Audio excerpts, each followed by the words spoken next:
Okay, is it working now? It's just always as soon as I start, that's when the scuff happens, right? Right away. Goodness. I think it should be working. Hello, hello. Okay. Well, Grizz, if you're there, say something, cause I can't. Okay, cool, cool. Well, jeez, of course it's scuffed. Let's see, where was I?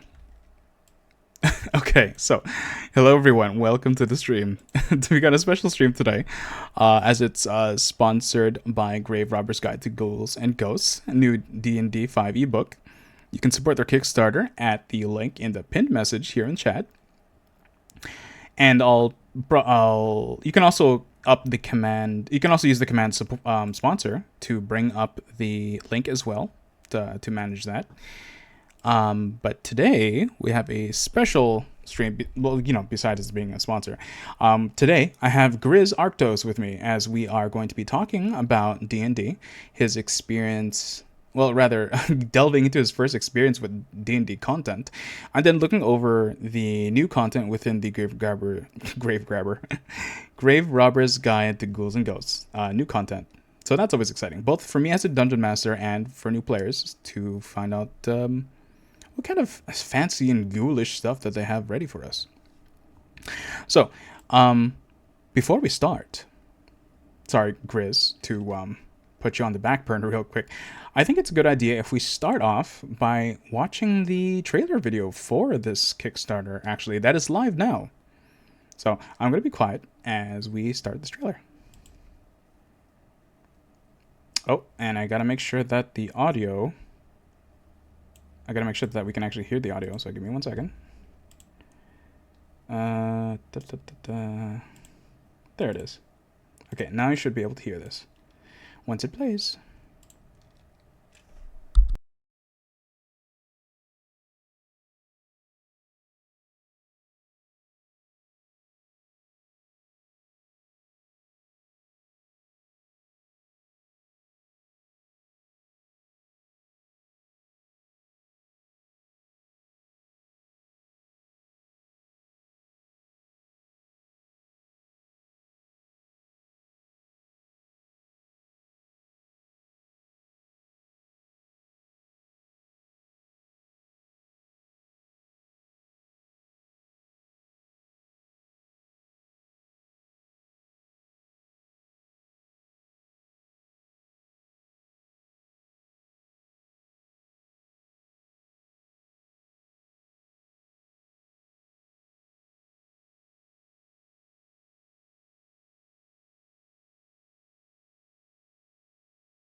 Well, that was exciting.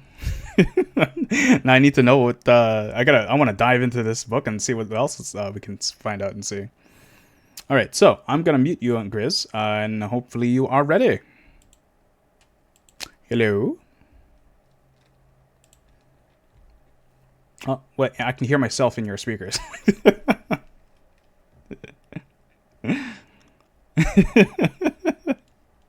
I know. I think we're good. I think we're good. All right. Well, scuff aside.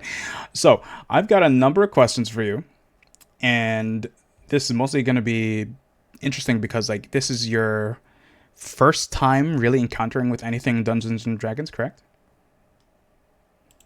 All right. So I think one of the most important questions then to start off is, what do you? Okay. Now let's reword this question. What do you know about Dungeons and Dragons, and why are you interested? Start off with that.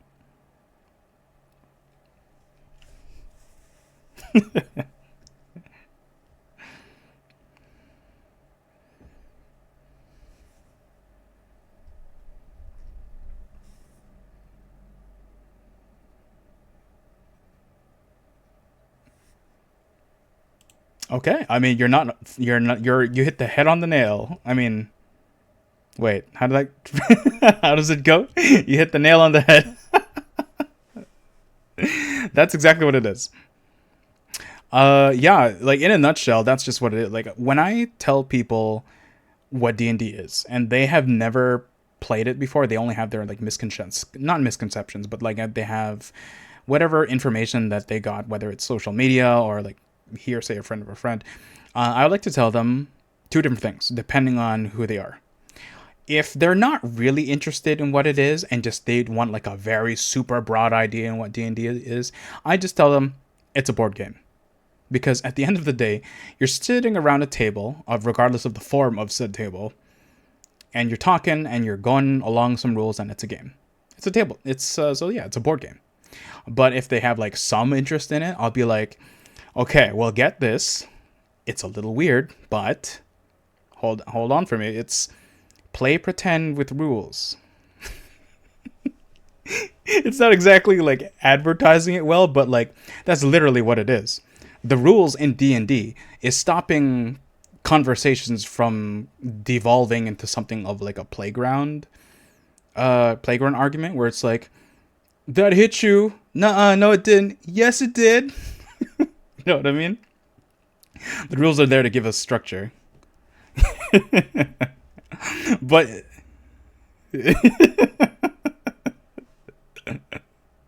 right. So now that we know like essentially what D&D is, let's go to let's move on from there. Um so all you know is let's move to the dice, because yes, the dice is one of the most important physical things in D&D. Of course, not that you need physical dice. There's plenty of online rollers online. You can literally Google dice roller and it'll give you a bunch of different dice and you roll it. As for why you need certain ones, well, we'll get into that today when we create your very first character. So, minor point. Yes, dice. I have some friends of mine who they are what we like to call dice goblins. Like just the clickety clackety math rocks, because that's what you're doing. You're doing math with rocks.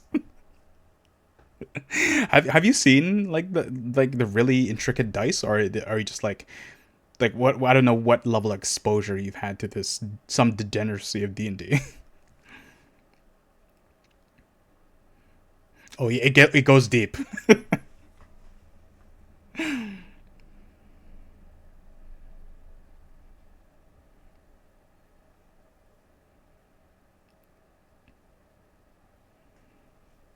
Okay. Actually, I realize that like this is okay. This is my first time really having an interview like content. The most I've had is like a friend just like pop in and we just talk about stuff. How about you tell all the people watching and bot watchers who you are and where they can find you.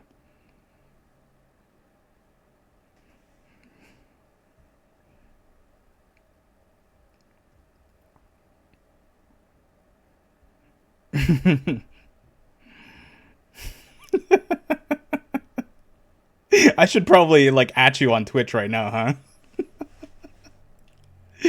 Go, yeah, tell people about yourself. I'll do it myself.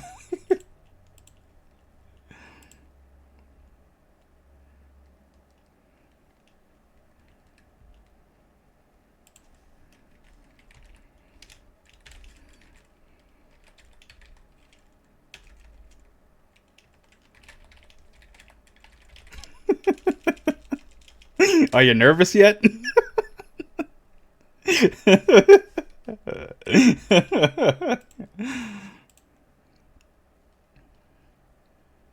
Me? I've actually have 7 pieces of dice, but I got that in bulk. I've spent, I think, like $10, and that's it. I know, impressive. I say impressive because, like I said, like I have these two friends that really like the dice, especially the really really nice ones. I've got a friend who bought like a metal die, like it's like a dark blue, and with gold edgings, and he uses a sturdy wooden dice tray to roll it because it's so heavy it'll scratch the table we play on. Yeah, exactly.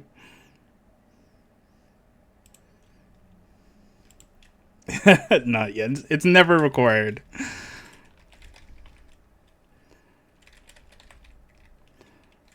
Okay, finally, I had to edit your name into stream. So, anyone who wants to check out Grizz, his name is in my stream title, so you can click on him, check him out, give him a follow, and all that stuff. Join the Papa Bear Army. Actually, what's your community name?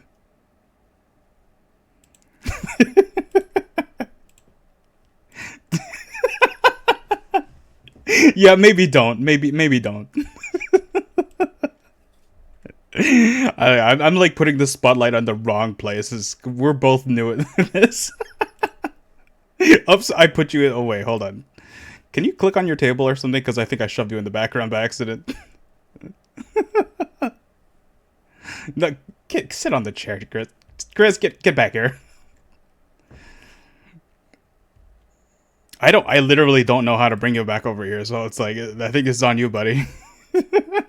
Bring the chair while you're at it. No, that wasn't you. I clicked something by accident. That's not you. That's not you. Okay. So for yeah, it's spooky month. You're so terrified. Okay, for real though. Yes, dice is a major part of the game, but it's not the most important. Most important is roleplay. And while D&D's books do have they're sizable, it's really just to add structure to the game, and they are mostly suggestions. Because at the end of the day, a D&D game, there's no one really wrong play to beat D&D. I have a friend of mine who plays D&D like it's a stage play, where he as a DM will write the entire script. He'll say he'll write what happens and things for the players to play, and then they will just kind of like act it out like it's a play for them. And I thought it was weird, but honestly, they're having fun. It's fantasy, and they're still playing the game. So like, yeah, it's just another way to play. Traditionally, though, you would have dice. You would have a character sheet with numbers that represent the stuff that you can do and how good you're at doing them, and then everything else is imagination. So, Grizz, let's do something real fun real quick. I am going to describe a scenario, and you're going to pretend you're in that scenario. And you're going to pretend you're going to, like, I don't know, tell me what you would do. It's like a mini scenario of D&D, okay? All right, so let's see. You are a... Okay, well, I'm trying to keep up with your theme here. Actually, you tell me. Create a character concept real quick. I know this is putting a spotlight on you, but like... any character, anything. Like, even if it's from social media or like a movie or whatever, just give me a character. Yeah. Favorite book, character, or... Don't you dare use me. you're just looking over at me and describing me.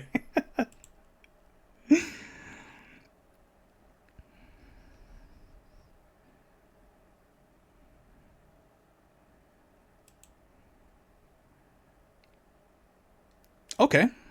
Sure, let's do that. Okay, so in that case, okay, let's put a scenario from you here. You wake up in a deep, dark forest, and it is nighttime. It's cold, and you can smell the scent of crisp, rotting leaves. The moon is full. It's light, and it's the only source of light that you have. As you get up, you see a figure out in the darkness, something humanoid, and walking vaguely towards you. Nearby, you have all the clothes that you had before you were transported into this world. What is one object that you see in front of you? What do you think you might have accidentally brought with you from the real world?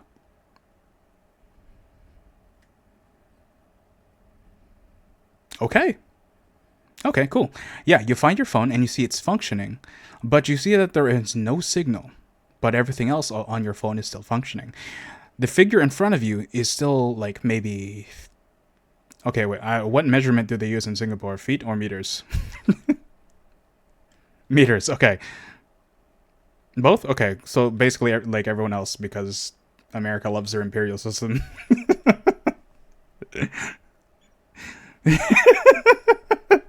Look, as a Canadian, I'm jaded with the fact that I have to use both, and so many things use the imperial system, and then everything also uses the metric system. It sucks to use both.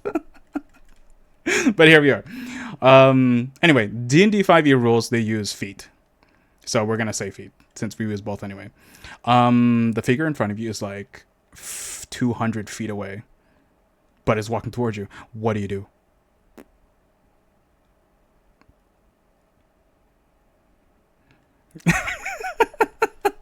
It is now! Okay, you throw your phone. See, now in this situation, now that you have, like, we're role-playing, this is the kind of thing that you would do. If you were to throw your phone, I, as a dungeon master, would say, okay, well, look at your strength stat, and then you would look at your character sheet, and you would see how strong your character is. In which case, all those numbers and whatnot would be generated. So that's what we're going to do today. We're going to create a character. We're going to make some stats. And we're going to look at the Graverobber's Guide to Ghouls and Ghouls book to see if you want to try out these new nifty, ghoulish, monstrous stats and stuff that they've created. Yeah. So, before... See, this would be more organized if I actually had made a list of questions, but I don't. I'm winging this like it's D&D night, baby.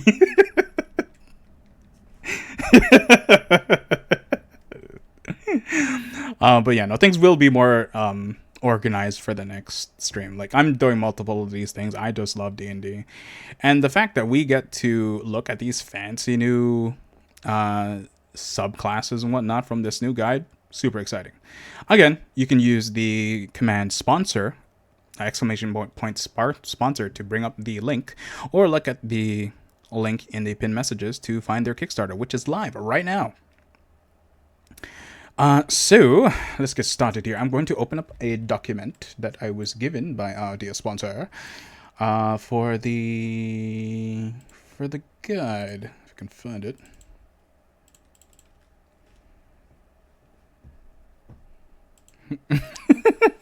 How many freedom units is a meter? What is it? 3 something? 3 point something? I thought you meant feet. How much freedom is a meter? I'm confused, man. I thought you meant, like, freedom units. I thought you meant feet because of their imperial system. I don't know. Well, yeah, I'll get back to you on that one. Okay, actually, I think what's the best way to do this, instead of going through all 13 brand new subclasses brought to you by Graverobber's Guide to Ghouls and Ghosts, I figured we should just start off with character creation.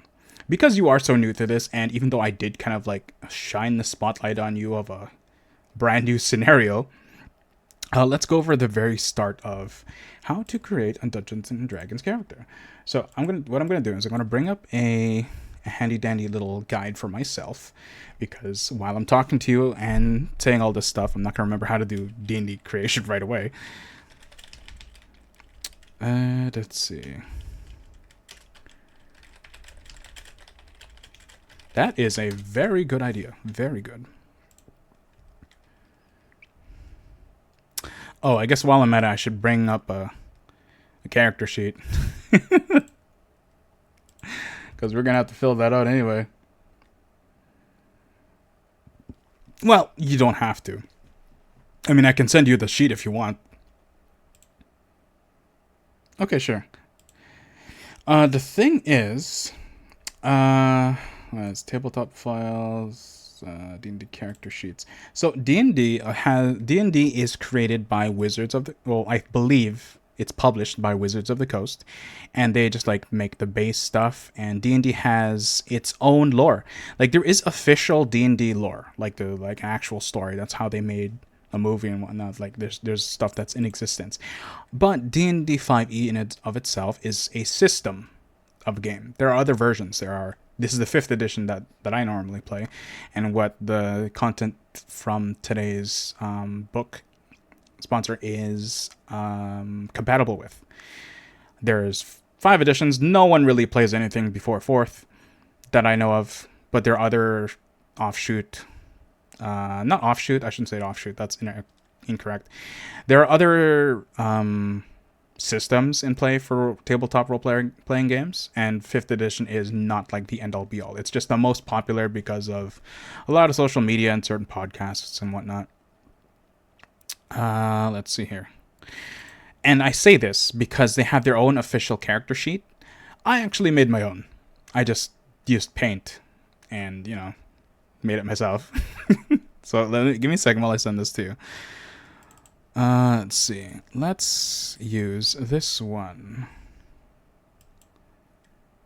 Yeah, there we go. I'll send you this image. So I'm gonna DM it to you right now. This is your character sheet. Yeah, it's a little different because I've edited it using my own paint skills. But essentially, that's what you're looking at. So for my own sanity, I'm going to bring it up too. Okay, so actually, maybe it's a good idea if I put this on screen as well. Yeah, I think I'll do that. I'm gonna put this on screen so that stream can see what this is. I'm gonna erase some things here though, because there are some things that I don't want to be shown on screen.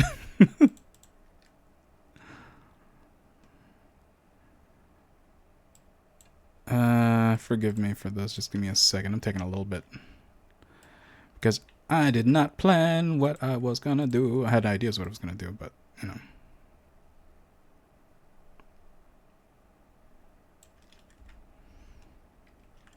Actually, you know what? Delete that file that I sent you. Take this one instead. Because this one I took out some initials where they were literally like my initials, so I'm just deleting that. There, take this one instead. And then I am going to put this on stream, so that stream can see what the heck I'm talking about.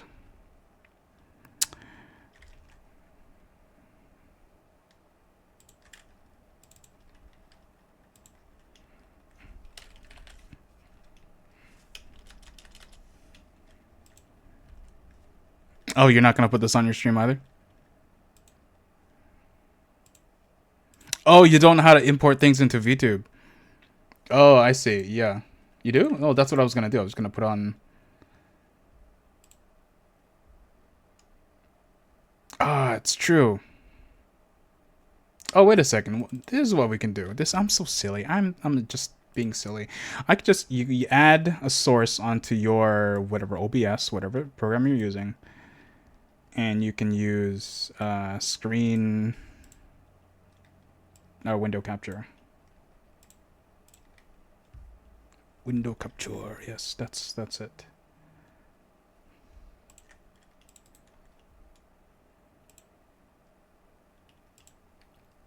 Don't name it Skibbity.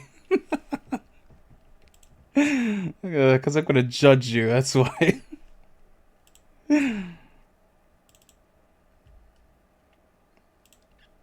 What's that?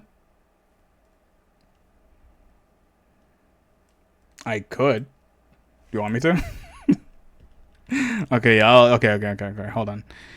I'm just gonna use the form fillable that I have. Oopsie, I forgot there's data on here. I'll just delete that real quick. This is scuffed, I know. Shush. I'm learning. How do I stream?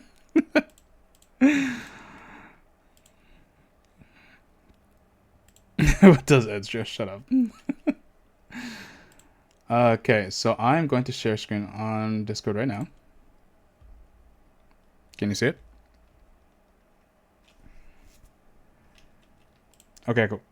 I'm going to add a window capture for our stream. This is character sheet. There it is. Oh, it's too big.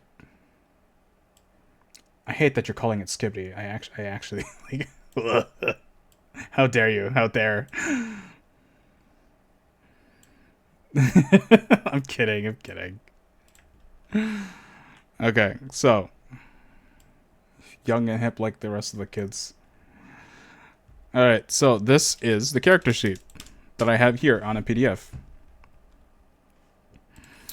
This character sheet is actually available for download on D&D Beyond. However, if you can get it anywhere else, please do, because D&D Beyond's being a little poopy lately.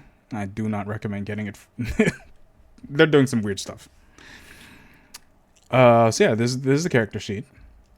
So you can see that there's a bunch of different fields here. Player name, background, class level, race, character name. So, the first thing about making a character is obviously the concept. Before you put any information here on the character sheet, you gotta make sure you have a character concept. So, for your first character, let's get some ideas going. Let's brainstorm real quick. What kind of character do you see yourself playing as in, let's say, a spooky game setting? So, like, you look at the background on stream here, it's like a spooky, misty night. You've got some spooky trees and jack-o'-lanterns. And let's say, for the sake of example, that the game scenario is you are, I don't know, let's pretend you're a vampire hunter. Okay, let's say that. What kind of character do you see yourself playing as if they were a vampire hunter of some sorts?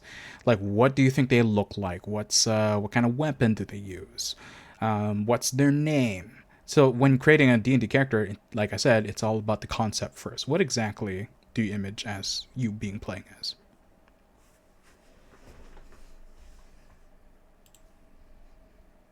Oh, hold on. Looks like Grizz, you've been muted on my stream for the whole time, I guess. So that's lovely. I don't know why. Because on my setup, you should be there.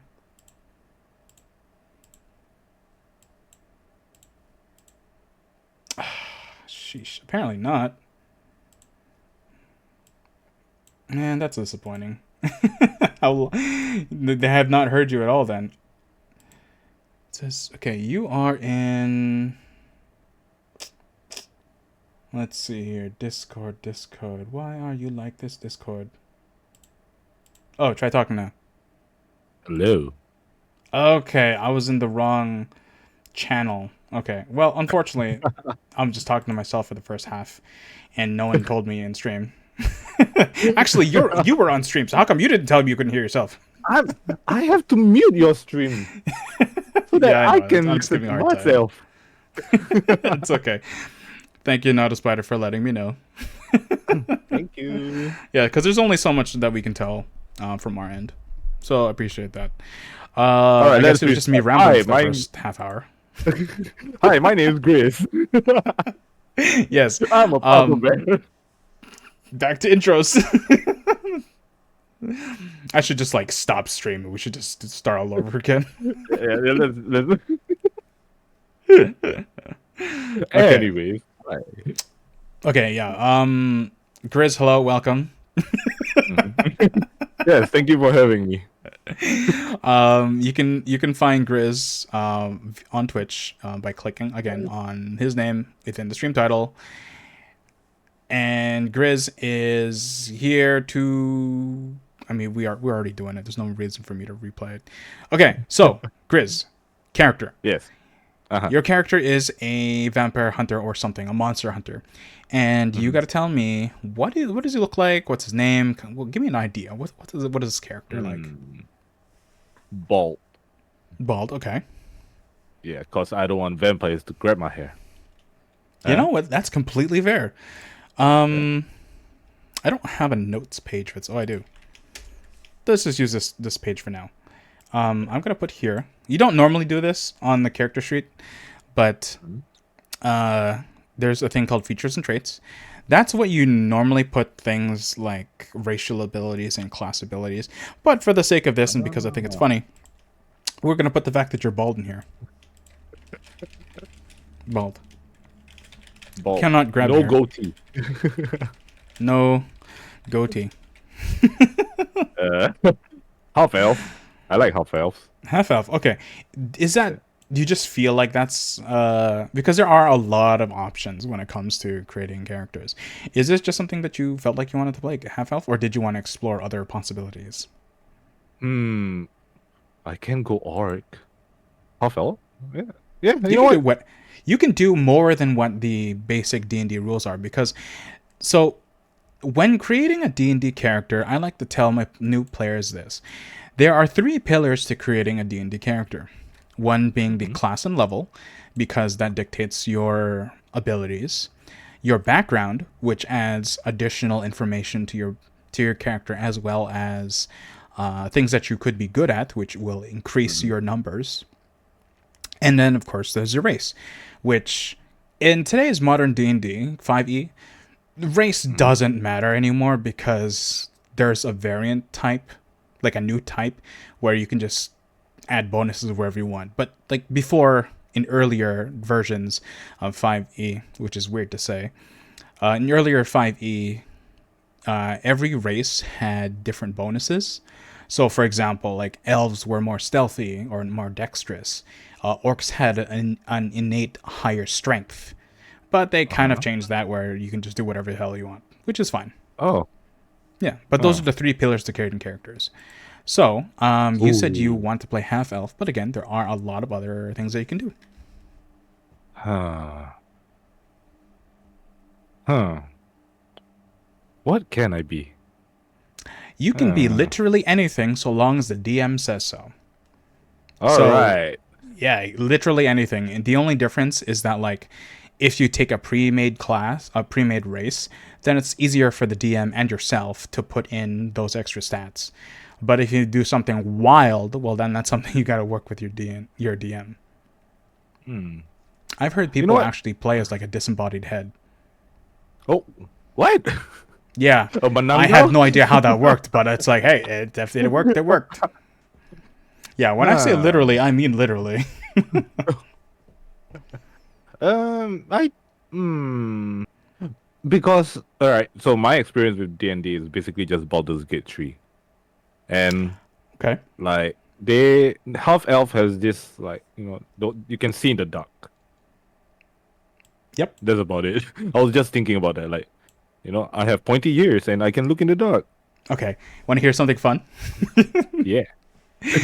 Due to how a lot of races and abilities in D&D 5e are, practically every race can see in the dark. Oh shit. Because in previous editions and other tabletop RPGs, not everyone could. And a lot of this, I believe, I could be wrong, but a lot of this, and include in my experience as well, is that like when you have a party of people who have varying abilities, it's really good. But if you're sticking as a group and it's a really dark area, okay, let me put it this way. Put it this way in a different scenario. A group of 4 people, party members, they're all trying to sneak up on this guard outpost. Okay, it's super dark. And let's imagine scenario 1. Humans cannot see in the dark as far as other races. So they can only see, like, I don't know, like 10 feet away from them in total darkness. But the I don't know what's the half elf friend next to them can see like 60 feet And if they're trying to like walk through the darkness, guess who's gonna have the harder time? Yeah, the human, The because they first. can't really Oh, see. yeah. So then it's So like don't be a it's just human. so, okay. You want to be human? That's fine. No, no, But don't like, be a human. Don't be a human. don't be a. But you see what I mean? It's like because you'll have situations where it's like if not everyone has some form of seeing in the dark, it's gonna be rough because some person can't see. So then they would just like light a torch or something. But if you light a torch, well, now the person who has dark vision, their dark vision's useless because they're gonna use light anyway. You know what I mean? So it's All like right, I with get it. races all having dark vision, it's like it kind of sucks because like for the DM because like oh yeah everyone can do it, but if you don't take that away from the players, well then there's problems for them. It's kind of hard to balance to do.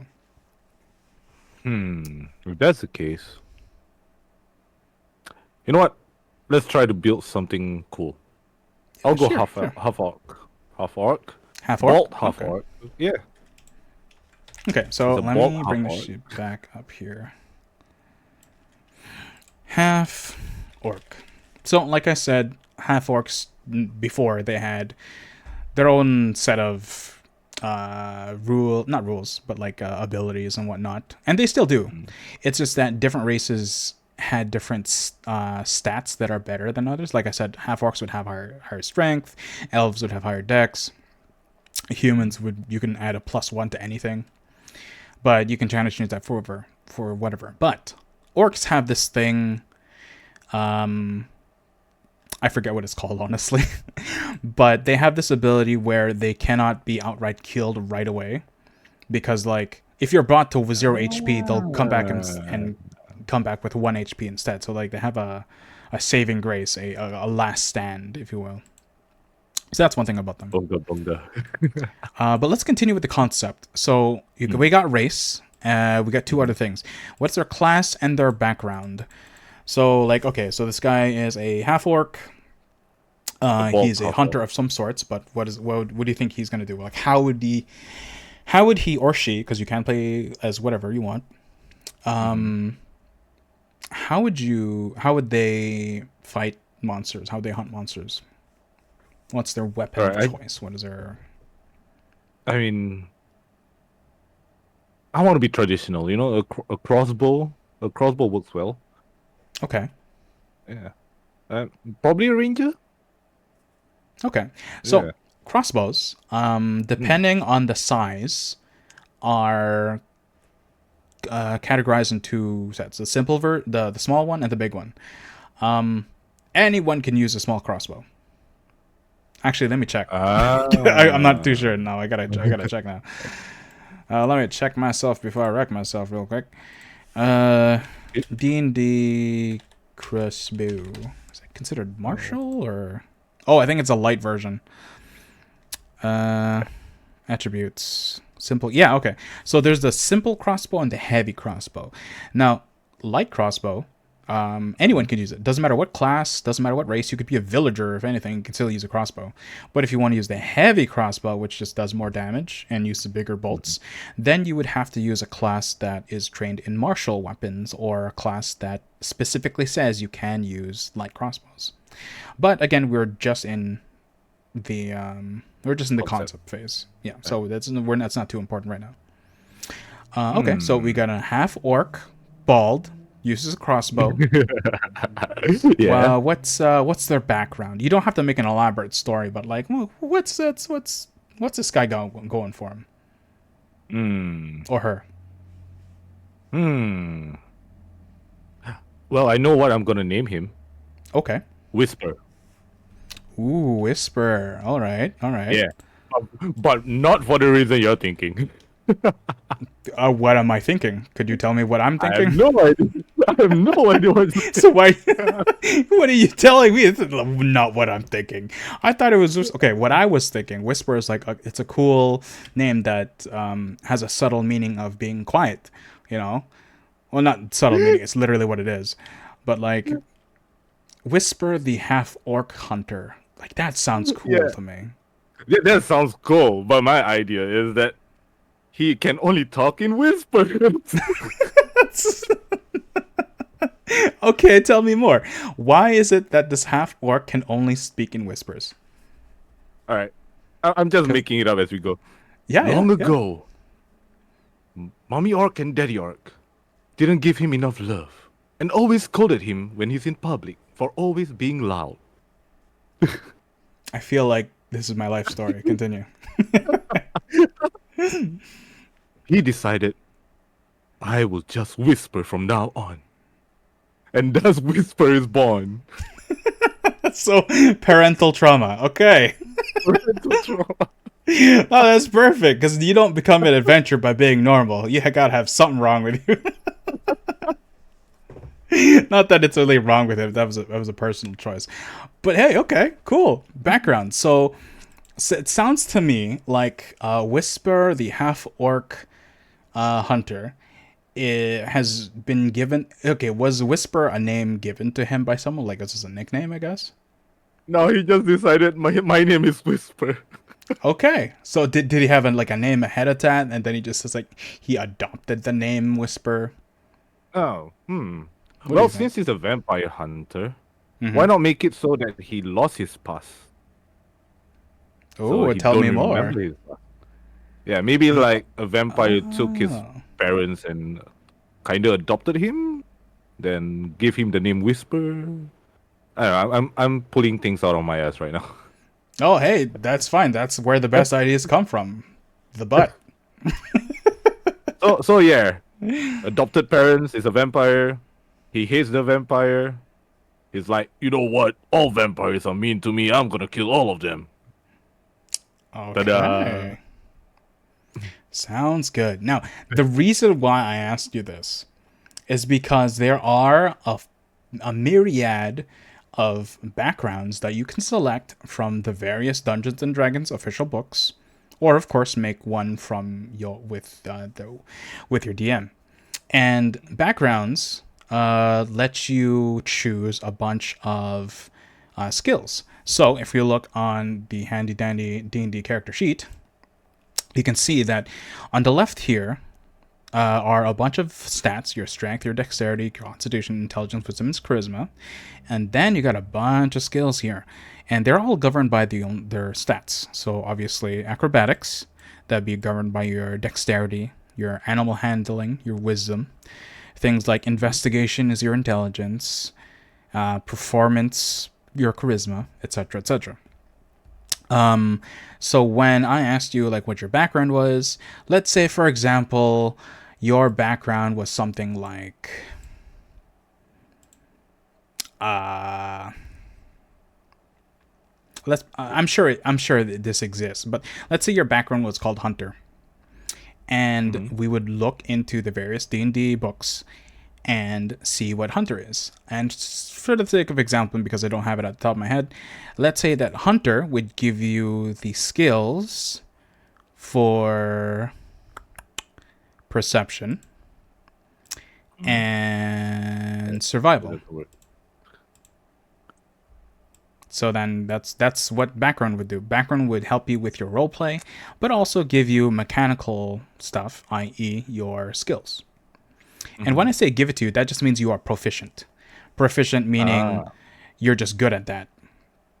And when I say good at that, I mean this number here next to proficiency bonus. You can actually find this number in a character guide sheet. So like if you googled up any D&D class, there's going to be a chart, and with that's yeah, there's going to be a chart that says proficiency. Depending on what level you are, this number increases. And this number is going to be the same for no matter what class you are or what level you are. So let's say you were if you were a cleric, level 5, the proficiency would be like 3. If you were a hunter, level 3, or ranger level 3, ranger level 5, this would still be 3, etc., etc. It'd be the same thing. Like everyone has the same proficiency. But what this means is that if you have a dot next to one of those skills, that means you add this number, the proficiency. So let's pretend your proficiency is a 3. Actually, no, you're level 1, so it'll be a 1. all right. So then, because you're good at perception and survival, thanks to being a hunter, or no, thanks to your background, which is hunter, then you would add 1 to whatever your dice is. And then, of course, your other stats. I'll try to remember that. Don't worry, I don't expect you to remember all of this. This is it's a lot of info. Plus, because I'm kind of winging this, we're not super organized. I'm kind of jumping back and forth, so don't worry. This will be on the test. It won't. Okay, so now that we have a concept going, you got a bald half-orc hunter, and his name's Whisper. Let's go into class and level. So there are 13 different classes of D&D. Let's see here. Yeah, so there are Artificer, Barbarian, Bard, Cleric, Druid, Fighter, Monk, Paladin, Ranger, Rogue, Sorceress, Warlock, and Wizard. Now those, even though your background is Hunter, that doesn't necessarily mean you have to be a Ranger. That's just kind of like a flavor of things. That's your character's background. But that doesn't mean that's what they do. I could potentially be a warlock. I could be a hunter of vampires, but I'm a warlock. I hunt vampires by using the power of my patron deity. Or I'm a hunter of vampires, but I do kung fu and I beat the shit out of them. It can be anything, any sort of combination. But right now you have an orc that is bald, uses a crossbow that literally anyone can use because you chose the light one, or at least I think you chose the light one. And did I? I don't think you did actually. Did you want to use? Yeah, but you didn't actually choose one. The light crossbow anyone can use, and a heavy crossbow only certain classes can use. And I say can because if you are not proficient in it, like if a class says you can't use it, that just means you can't add your proficiency bonus. And that proficiency bonus is what I was talking about earlier, if you're good at it or not. So you can technically do anything in D&D. It's just a matter of how well can you do it, and is it actually possible? How much do I want to unga bunga? Yes, that is the question. All right. There's Monk, but then again, I don't think that will fit well with the story. D&D is all about your story. My collectively, story. anyway. Because you're not the only player in D&D. You're gonna have other people with you. One of the horror stories in. No, you're not the main character. I think that's one of the beautiful things in D&D is that you are not the sole main character in D&D. You are an important player in D&D because your actions move the story along, and if your DM is good, like me, your backstory will be incorporated in the main story, and it'll make things more interesting and more personal. But you can die, and if you die, no one is saving you besides your friendly players. And if you piss them off by being the main character syndrome, bad things gonna happen. Trust me, I've seen it. It's horrible.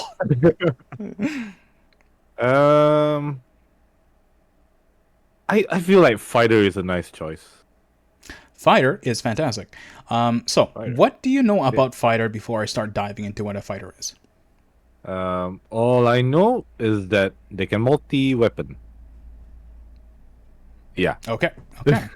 So, a slight clarity on that is actually no slight clarity for me. What do you mean by multi-weapon?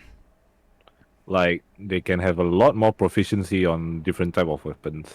Okay. Compared Yes. to the other. You are correct. Fighters are the jack of all non-magic weapons.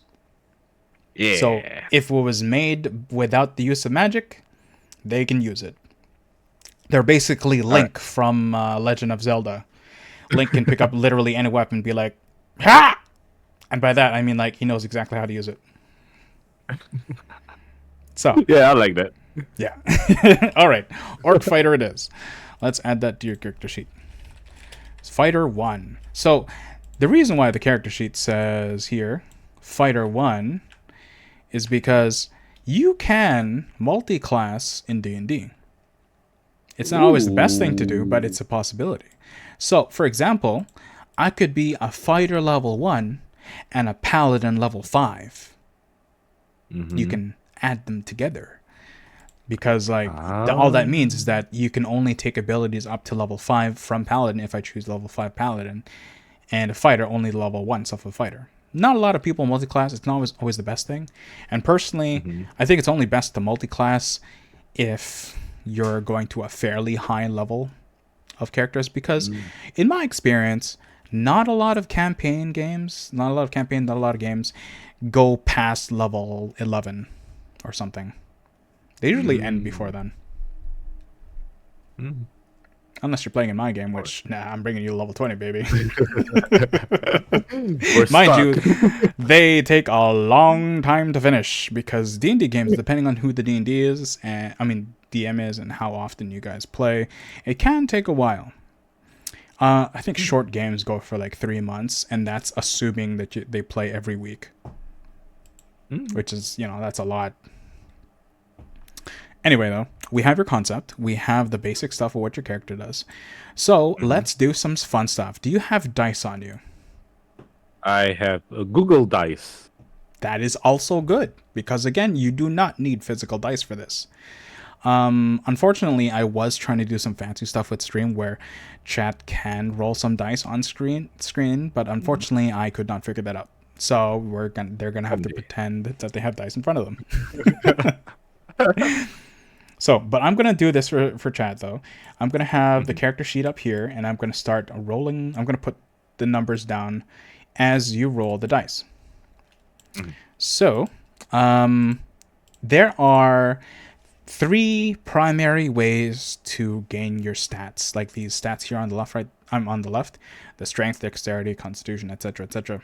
There are a bunch of ways to do it, and there are 3 main ways. There is point buy, there is dice rolling, and then there is standard array.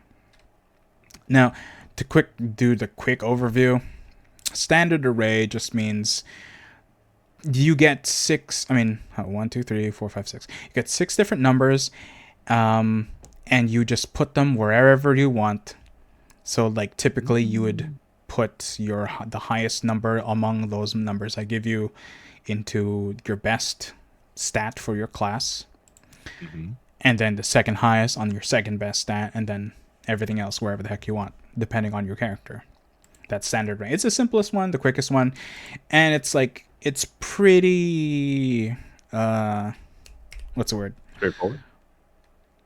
It's pretty even. Like, it's not overpowered, it's not underpowered. It's good. Then the next one is point buy. I personally don't understand it, but essentially you have a pool of points and you allocate them wherever you want, but there's a certain ruling to it. I forget the ruling. And then my favorite bit, which includes the dice, is where you actually start rolling dice. So let's see: strength, dexterity, constitution, intelligence, all 6 of the things here. For each stat, you roll 4 d6s. D6 is like your classical dice before you learned about D&D. So it's a 6-sided die. You would roll 4 of them at the same time. And the lowest number of the 4 you remove. Okay. So So it's up to you if you want to do standard array or want to do some rolling. I'm not asking you to roll right now, but it's like there's different ways to do it. You want to roll? I did the roll. I have 3 1s and 1 5. Okay, so in this case, you would add the 5 plus the 1 plus the other 1 to make 5, 6, 7. And then the weakest fighter. And then you would remove the 1. No, here's the thing. So different DMs do it differently, where there's one way where it's like, it doesn't matter what you roll, you gotta put in the thing. So then in this case, you'd put like a strength of 7. Oops, I forgot that 7 reduces my eye size. 77?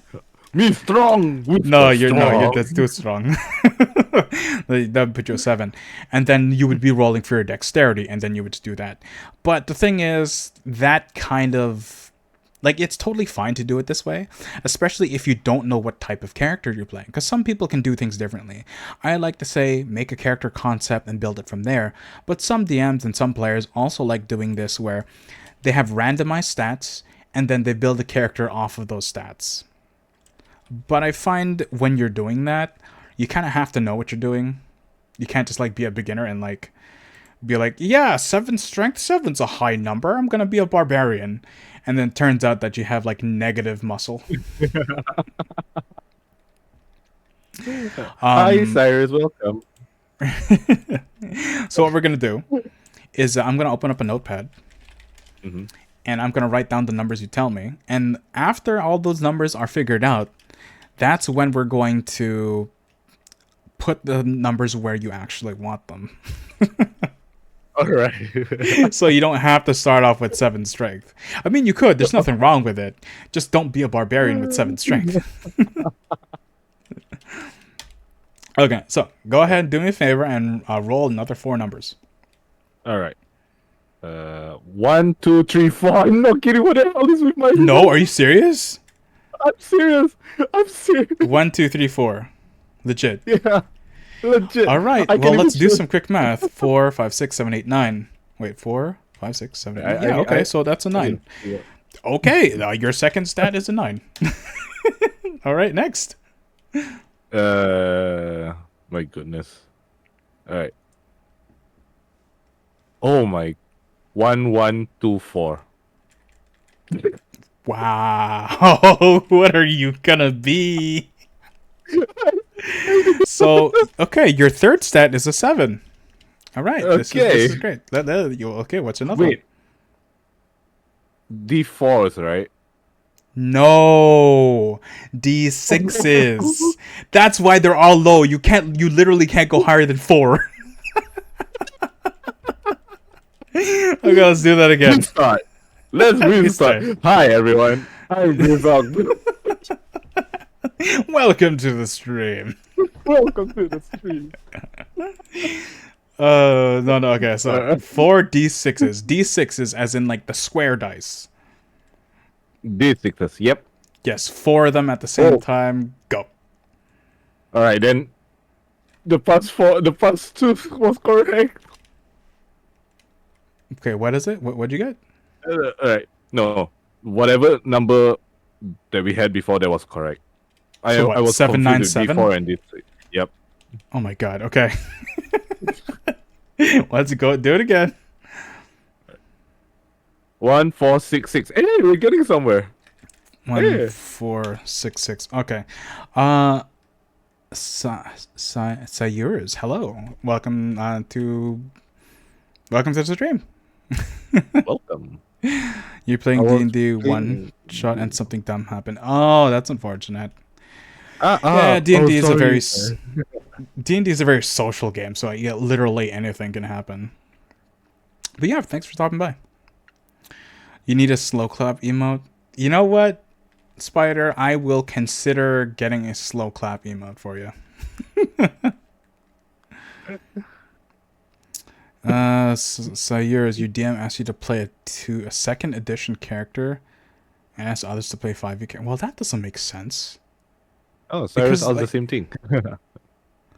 Yeah, because like, how does that even work? Because like, different edition characters will have different stats, and the numbers will not translate over to 5e.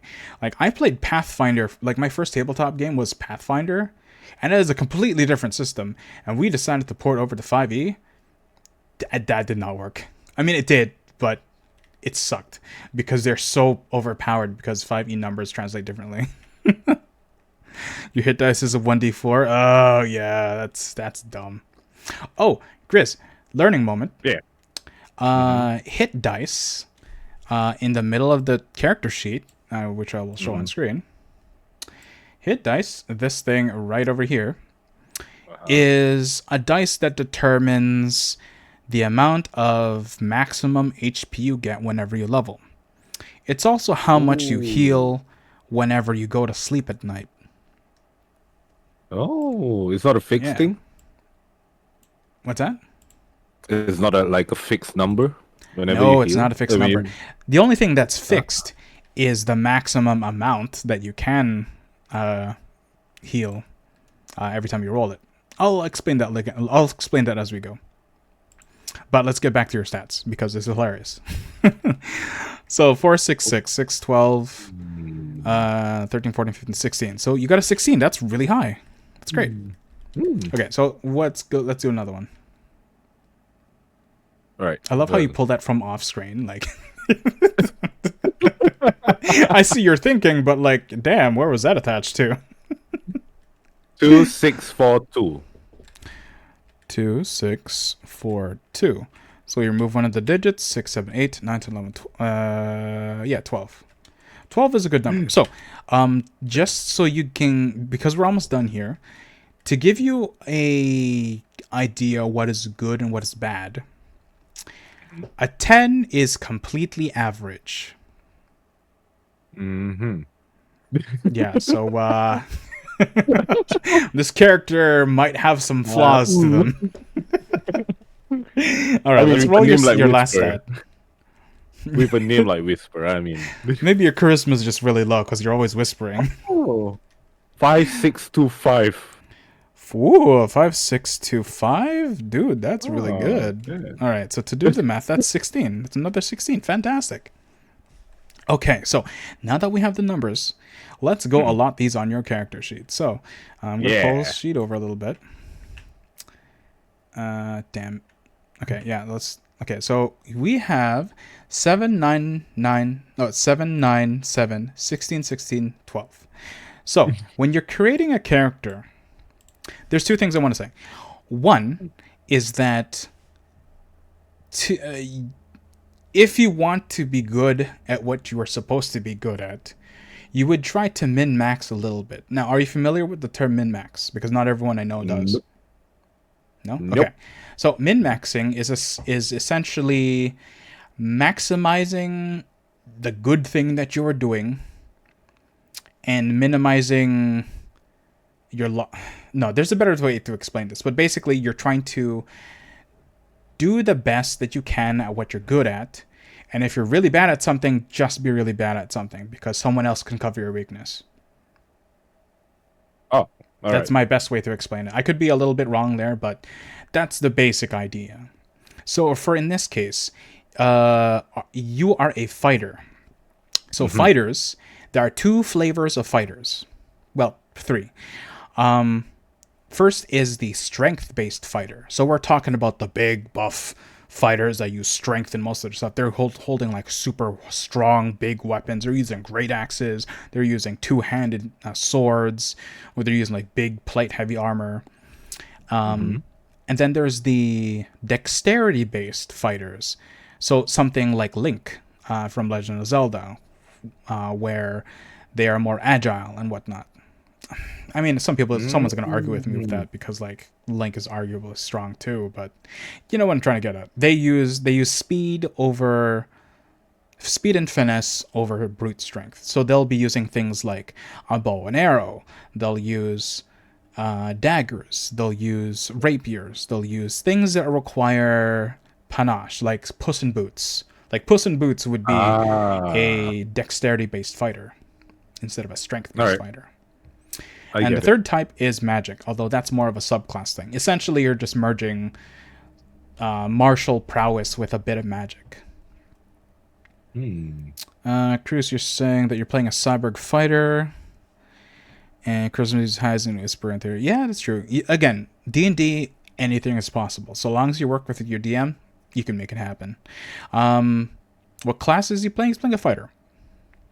So, Grizz, up to you. What do you think that Whisper, the bald half-orc fighter, is based off of? Is he more bulky and strong? Is he more super agile and fast? Agile and fast. Agile and fast. Okay. So in that case, if you're agile and fast, you want to put your stuff in dexterity. So your highest stat here is dexterity. So we're going to take one of the 16s and plop that in there. Yeah. Yeah, there we go. I'm a Yeah, fast boy. Cyrus, I was thinking the same thing, but hey, we're VTubers. We're practically just mythical zoos. Brain cells, we only have one. Okay, so that was your main stat for dexterity. Now, I forget off the top of my head because it's been a while since I played a fighter, but I think then the highest stat would be your constitution.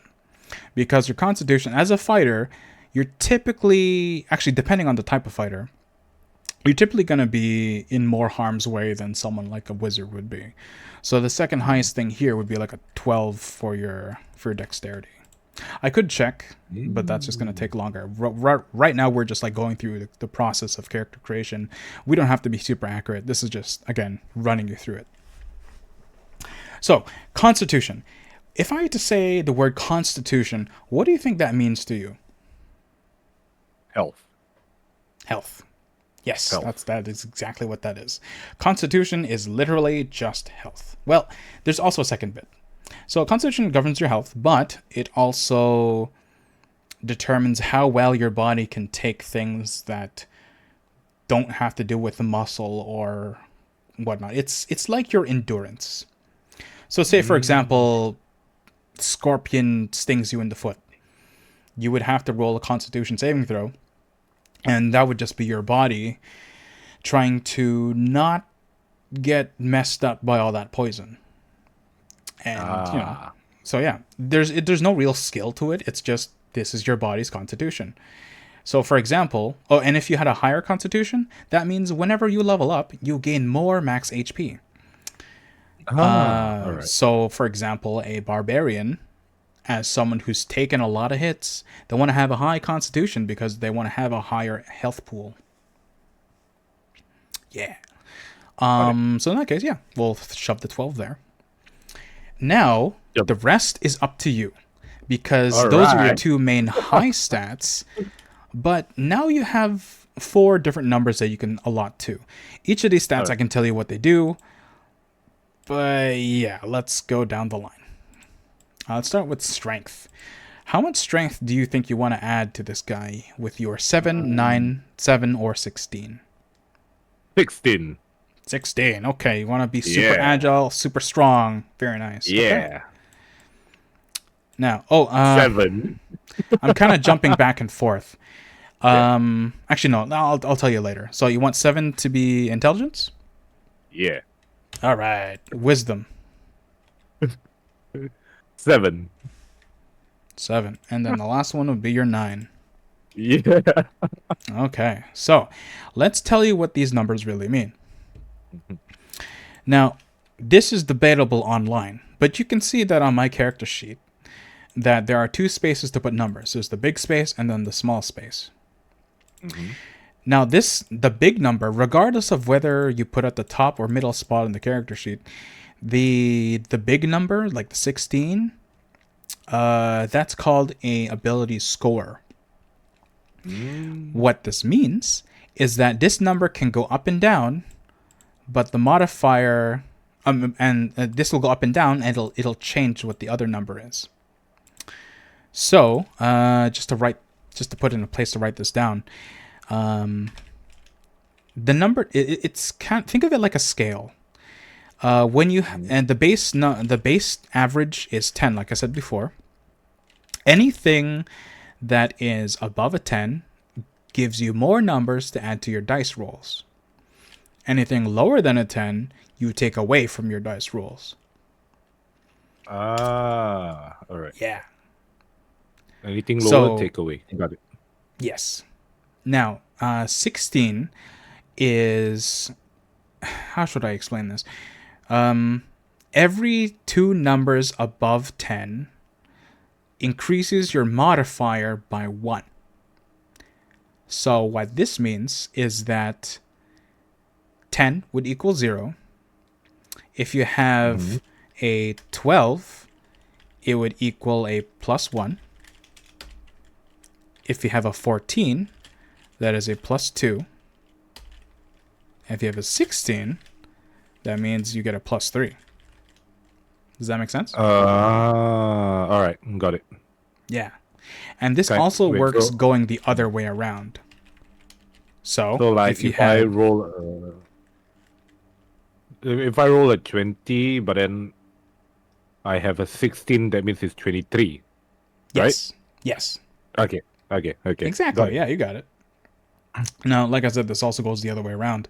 So, if you have a 9 or an 8, Mhm. you get a -1. If you got Mm, a 7 or a 6, you get a -2, and so on and so forth. So in this case, got it. now this is something what I do. I personally like putting the score on the bottom because you're not really going to look at the score a lot, and then the modifier up here because that's what you're going to look at a lot more often. So in this case, you'd be 3, Ah, and dexterity 3, and here 16. okay. Constitution, that is a 1. Oops, that's a 2. But yeah, that'd be a 1, 12. And then intelligence, what did I say? -1. -1, right? It's, yeah, 7 -1 because 10, 9, no, 10, 9, 8 is a -1. 7 and Mm. 6 is a -2. Ah, Yeah. So same thing here. -2, 7. And then charisma would be a -9 because it's within 2 below. So it's only a -1. So it's not too bad. But here's the thing. I say this, but these are not your final scores because this is just what you rolled. If oh, depending on your race, you might have bonuses to this. Yeah, ooh. exactly. So let's look on the handy dandy orc chart. Well, half orc rather. In a non-disclosed location because I'm not sponsored by them. Let's see, Cyrus, what did you have to say? In a campaign you got a pet centipede and it is OP and it can do. Oh, look at that! Cyrus Oh, had that's cute. yeah, pet centipede. The bite of the I want a pet. centipede can only cause physical damage, but also drains life, permanently reducing the victim's con by D1d4. Oh yeah, that's Can I have a pet? nasty. Can I have a So pet? so great. Yeah, yeah, you can have a pet. I want a pet rock. Uh, don't let it near Kuma. But yeah, okay, so back to the racial stuff. Half Mhm. orcs innately have an ability. Okay, so we can either use like the new one or the old one, but for the sake of example, we'll just use the old version. They have orc. So half orcs, they get an ability score increase. Your score increases by 2, and your strength increases by 2, and your constitution by 1. So because you are a half Ooh. orc, your strength increases by 2. So 16 turns into an 18, which means your modifier turns into a 4. And then your Ooh. constitution increases by 1. So because you have a 12, you get a 13.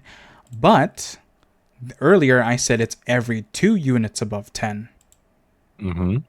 So because 11 and 12 are the 2 units to make it a +1, 13 is only 3 units above 10. So you don't get a +2. Ah, all right. You can only get an increase if each of these ability scores is an even number. Ah, all right. Got it. Yeah. So in order to Got it. min-max, i.e. make your stats the best that you can be, you want to choose a race and class that'll like really make all these numbers as even as possible. Or you can just say like dump numbers where you don't need it and just pump them in the highest spot that you can. So like this, like strength 18, that's pretty high. I actually think that's the highest you can go with dice. So this guy's already really beefy because again, he's he's a half orc. All right, so half orc stuff here. Okay, so this is just more for roleplay. But age, Mhm. half orcs mature a little faster than humans, reaching adult by age 14. They age noticeably faster and rarely live longer than 75 years. So they mature faster and live about as long as a human male. Ah, all right. Alignment, Let's we don't need to deal with that. That's nothing. Uh, do you want to know about We all alignment, or should we know. skip that? Yeah, nah, I know about it, but we all know where I'm going. Yeah, we all know what alignment does, even if you don't play D&D. It does not matter. The only time it matters is like for actual magic spells, but even then, that's like debatable. Uh, yes, Cyrus, you want a pet rock, then give him a stone golem. Yeah, they could. Although, if I were to No, give no, no, someone no. a stone golem, they would need to, work for that. All right. Whisper is dumb. Whispers He dumb. has a pet. I mean, hey, his intelligence is only -2. He's just dumber than the average person, but he's still smart. He can still speak. Whisper one rock. Whisper pet rock. Pet rock died. Whisper get new pet. And that's a smart move. He's a smart guy. All right. So everything else in the D&D character race just gives you some abilities. Aside from scores that increase your stuff up here, you could also do like some stuff's just to give you more traits. So like I said over here with the features and traits bit, you would add that stuff here. So in addition to being bald and no goatee, your speed is 30. That's what it says here on the chart for half orcs. Now 30, what this means is in combat, that's how far you can move during one turn. And 30 feet is like 6 squares on the map. So if you ever see a D&D map and you see the grid, 6 of those boxes you can move during any turn. And the thing is, it's just like Baldur's Gate, because Baldur's Gate is an amazing port of D&D 5e to video games. So like most of your knowledge from Baldur's Gate will translate over to D&D. Although some differences, because one's a video game where it needs programming, the other one is make believe. So it's a little less restrictive. Got it. A rock that can use as an improvised weapon. Yeah, that's true. That's true. Let's see here. So, remember what I said about dark vision? Yeah. I do not have it. No, you can. Dark orcs. Orcs, half orcs, and orcs can see in the dark, so you get dark vision. What this means is that you can see in dim light within 60 feet of you, as if it were bright, and yeah, you can only see shades of gray in that. But yeah, it's great. My life is gray. I mean, only if you're in the dark. The light still gives you color. I lost my pet rock. Is Whisper emo? Is he an emo orc? Yeah, let's go with that. Let's put that as a personality trait. He's emo. For those in chat who want to see, I just added that to the character sheet. He's emo. All right, so, right, okay, so because your race is super important in D&D, it's super important because, again, they have more abilities. So in conjunction with dark vision, you also have a skill called menacing. What this means is that just by being an orc, you automatically get proficiency in intimidation. Ooh. Yeah. Intimidation. Just imagine this big orc just whispering threats at you. And see, that kind of works because, again, story-wise, just like anything can happen. Intimidation, he could be really good at intimidation, but because his charisma is -1, he has a little bit of a hard time whispering from across the room.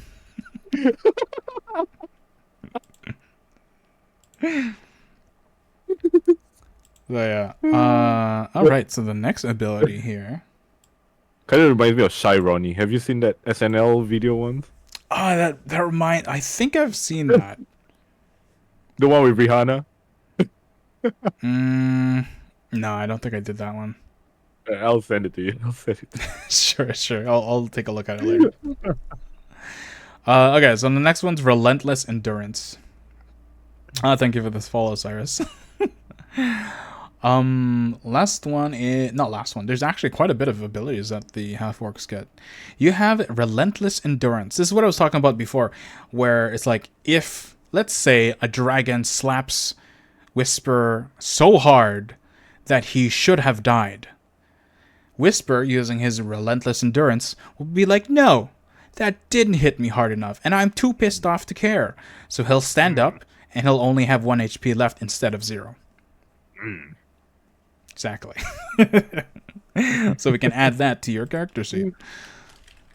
Relentless endurance. And you got 2 more things left on this character sheet. I mean, this racial sheet. You have savage attacks. So this is something, again, exclusive to our orcs and half-orcs.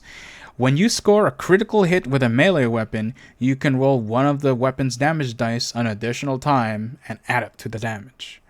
Now, what this means, you don't know how to roll damage, or you don't know how to roll attacks yet. So, a quick overview. Let's say that Whisper, the half-orc bald fighter, is fighting... He's fighting a space bear, a bear from space, and it's purple. It's not blue, okay? And this abomination of a bear, he's fighting it, and I need you to roll an attack. So what you would do, depending, what's your weapon? What weapon are you using? Is he using his crossbow? Yeah. Okay. So yeah. I would say, okay, Whisper, I need you to roll an attack against the purple space bear. What you would do is take your D20 die. It's the biggest die in the set with 20 sides. And you would take the... Can I throw my crossbow at it? You can do that, yes. But I'm going to assume you're going to shoot it. Yeah. Actually, you tell me. Yeah. Do you want to throw the crossbow or do you want to shoot it with the crossbow? It's up to you. Up to you. I'm not going to judge. I'll shoot it. You'll shoot it. So with ranged weapons, you're using dexterity. So with a crossbow, you would roll a d20, and then you would add 2 different things. You would add your proficiency score. I mean, your proficiency bonus. And your dexterity modifier. So in this case, on your character sheet, you're level 1, so you have a proficiency of 1, and you have a dexterity mod of 3. So 3 plus 1 plus whatever you roll in the dice. So just for practice, go ahead and roll a d20 for me and add those numbers. I think you still have the dice roller up. Yep. Okay, yeah, go ahead and do that. 20. 20 total? plus 1 plus 3. Wait, did you roll? Okay, this is actually perfect. So you rolled a 20 on the d20, and then you add your 4. Okay, so this is perfect. A d20 means that you critically hit, which means that normally you would roll your dice and add your dexterity mod and your proficiency. In this case, it's plus 4. Let's say, for example, that you actually rolled a 10. And that means your attack roll would be 14. Now, I have to compare, as a dungeon master, I have to compare the 14, your attack, to the armor class of the space bear. And let's say that the space bear's armor was 10. Because 14 is higher than 10, that means you hit it. And then because you hit it, you would have to roll the damage. So your crossbow, I forget how much it is, but I assume it's going to be like a d6. You would roll your d6 and add your dexterity. So let's go ahead and roll d6 for me. 2 plus 2. 3, 5. Exactly, there you already got it. So then your attack would do 5 damage. That's if you just hit normally. Because you did a critical hit, because you rolled a 20 on a d20, you get to double that dice. So instead of 1d6, you roll 2d6. A 1. In that case, you would roll the 1. You would add the 1 to your previous damage. To be like a 6, right? Yeah. Exactly. And so the shitty thing... for both dice? What's that? So I don't add proficiency for both dice, only 1? No, proficiency is only when you hit. But when Not you do proficiency, sorry. damage, it's only your modifier. Modifier, yes. Yes. So when you are Alright. going to, if you're just aiming, so think of it as aiming. Attack rolls are just aiming. So when you are shooting with the crossbow, you're adding your proficiency plus your modifier, which is 4. When it hit and it does damage, you do the weapon's damage plus your modifier. So if the weapon is a d6, you'd roll a d6 plus your modifier, which is 3. But because it's a critical, you rolled another d6, so you'd add that result there. Okay, I got it. Yeah, so that's critical hits. And because, okay, let's say for the sake of example that you did not actually use your crossbow, and instead you used a Rock. rock. And let's pretend you are so proficient with this rock. So you get to add your proficiency bonus. So in this case, if you're going to attack with the rock, are you smashing with the rock or are you throwing the rock? Actually, I'm no, throwing sorry. the For rock. this example, you have to be melee, actually. Because this I'm has to do with your smacking with the ability. rock. If you're smacking with the rock, because you're a half-orc, you can use your Relentless Endurance ability. Actually, no, your Savage Attacks ability, which means when you roll a critical attack, you can roll the weapon's damage again. So remember when you hit it with a crossbow, let's say you walked up to the space bear with a rock and you smashed it over the head with the rock and you got a critical. You would add the 1d6, you'd add the 1d6 again because it's a crit, but then you'd roll it again because you're a half orc. Because you are a savage attacker, super strong. That's what you're doing. You just didn't do that. Very aggressive hit pads with a rock. Yes. Exactly. But that's what Savage Attacks does. That's just something you can do. Nice. Double dice, not double damage. I know I know. We have some homebrew rules, but this is vanilla. So, Grizz, all the stuff that I'm teaching you is just vanilla stuff. It's not. I play D&D a little differently so that it feels better. But what I'm going through right now is just, the basic rules of D&D. And again, like I said in the very beginning of this, a lot of these rules are more suggestions than like hardcore rules, unless you have a DM who's like, no, we have to stick to the book. It's whatever the book says, But any good DM worth his salt is going to meld the game that fits with the vibe of players that they're playing with.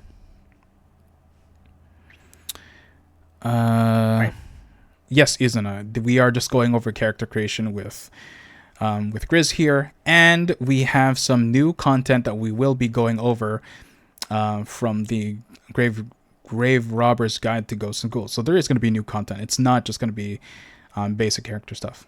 But hey, you can use, if you are interested in it, you can use the command !sponsor to find the link to their Kickstarter, which is live today, or just click on the link that's pinned up in the chat above. Yeah, so for racial stuff for half-orc, that's it besides languages. So languages, you can read, speak, and write Common. Common is like Wizards of the Coast's really clever way of saying whatever language you're playing this game in.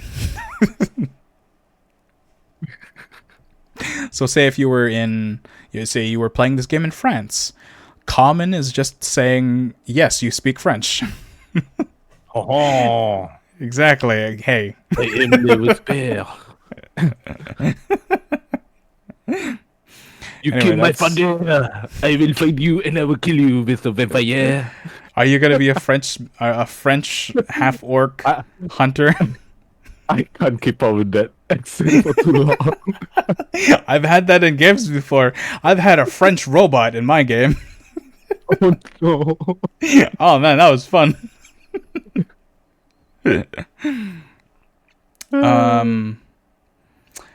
And you also know orc. Nice. That's it. Yeah, I mean that's kind of obvious. Every race, it can speak its own racial language. Okay, that was a lot of info. That was just the race. So let's go over some fun stuff. I.e., let's go over fighter. Let's see what the hell the fighter does. Let's see here.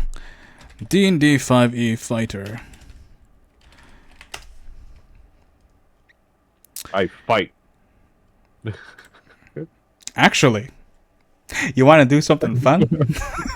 Yeah, I'm up. There is a YouTuber whom Uh-huh. many people in the D&D community know, named Joecat. Are you familiar with Joecat? Oh my goodness. This might actually be great if... Is this cheating if we just put up Joecat's videos on my stream? But yeah, Joecat made this amazing series of animated shorts on YouTube. Go check him out if you haven't. But by goodness, if you are watching this VOD or stream and you haven't heard of Joecat, what are you doing? Joecat made a video for every D&D class and made like a super short it's like a mini guide on how to play each class, like what each thing does. So I'm sure it'll be fine. I'm sure we can do this. Oh yeah, Pointy Hat is amazing too. Pointy Hat is another great D&D creator that you should definitely check him out. But I'm not sponsored by him, so whatever. Fighter, you already kind of have an idea what the fighters do, yeah? Mm-hmm. Okay, let's put this on stream. Because it is a fantastic video. And everyone should know about it. Let's see here. Window capture. Window captura. Actually, no, not that. No, not that. Chrome audio. Properties. Change it to...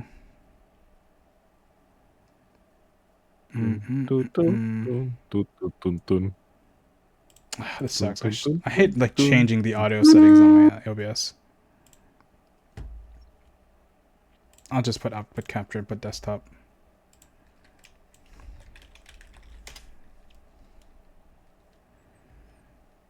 Let's see here.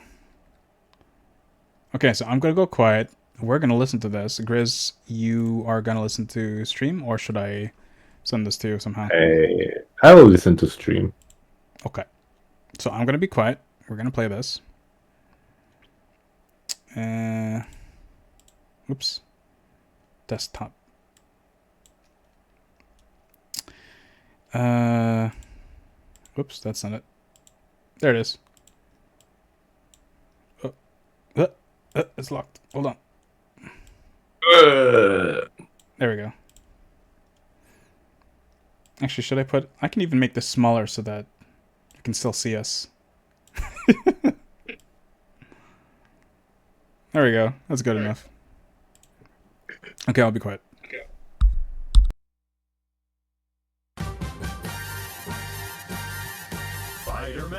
Fighter-Man, overall he's fairly bland. Hit some stuff, hit some more. Outside combat is quite a bore. Look out, he is a fireman.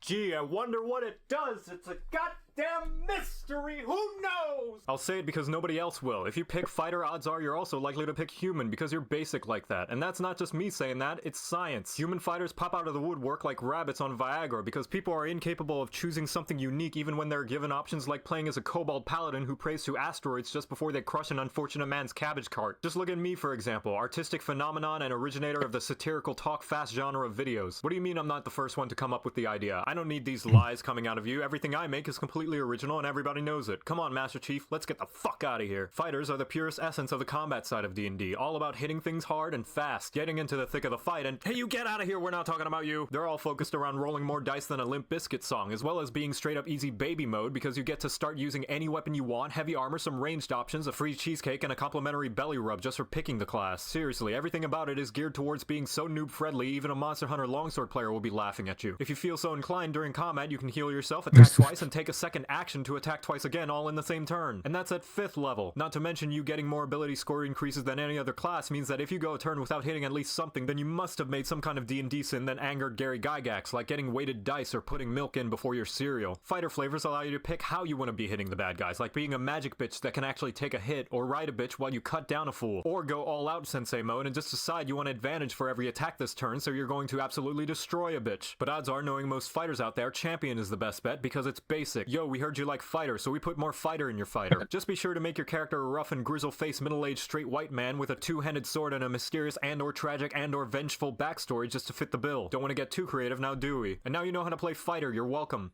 Hammer, bow, sword, and shield. There's no limit what you can wield. Play. I feel attacked. But I'm So, not yeah. basic. Hey, you didn't choose human, you chose half-orc. You got some points there. But yes, I am that is the basic. fighter. And okay, so it's kind of a meme that, yes, like, get that out of my face. Yeah, it is kind of a meme that, like, it's basic, but it's really not that basic. It just means it's just that they are highly proficient in martial weapons. That just means they can pick up anything, but that doesn't mean that they're really good at magic. They have a little bit of magic, but you don't have to. So it's like they're just kind of the jack of all trades. But yeah, I wouldn't call you basic because, again, you have a certain level of skills as seen by your character sheet. And I can think of yeah, let's that's a fighter. That's what they do. Oh, why isn't that playing? That should be playing. That redeem didn't play. The heck?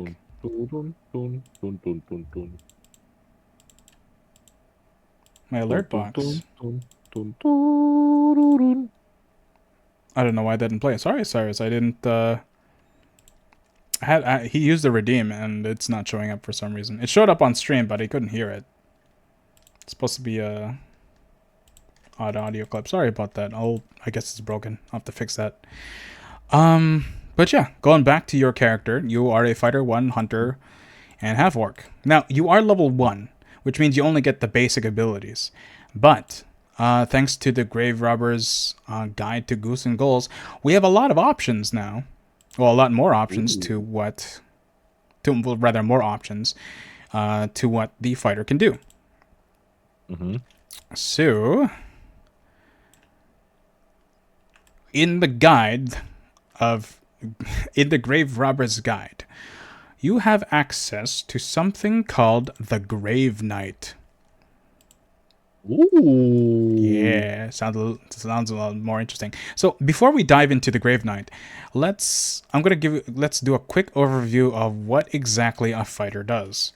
Or rather, so not what a fighter does, but rather what other options does the fighter have.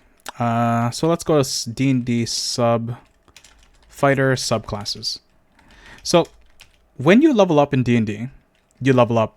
Assuming you only take one class and you don't like start multi-classing, you can do like you fight at level 1, fight at level 2, fight at level 3, etc., etc., etc. When you hit level 3, you get to choose something called a subclass. All this means is that you are specializing in a thing, like a special thing. So like I said before, fighters can do magic, and they're specialized in doing magic and martial stuff.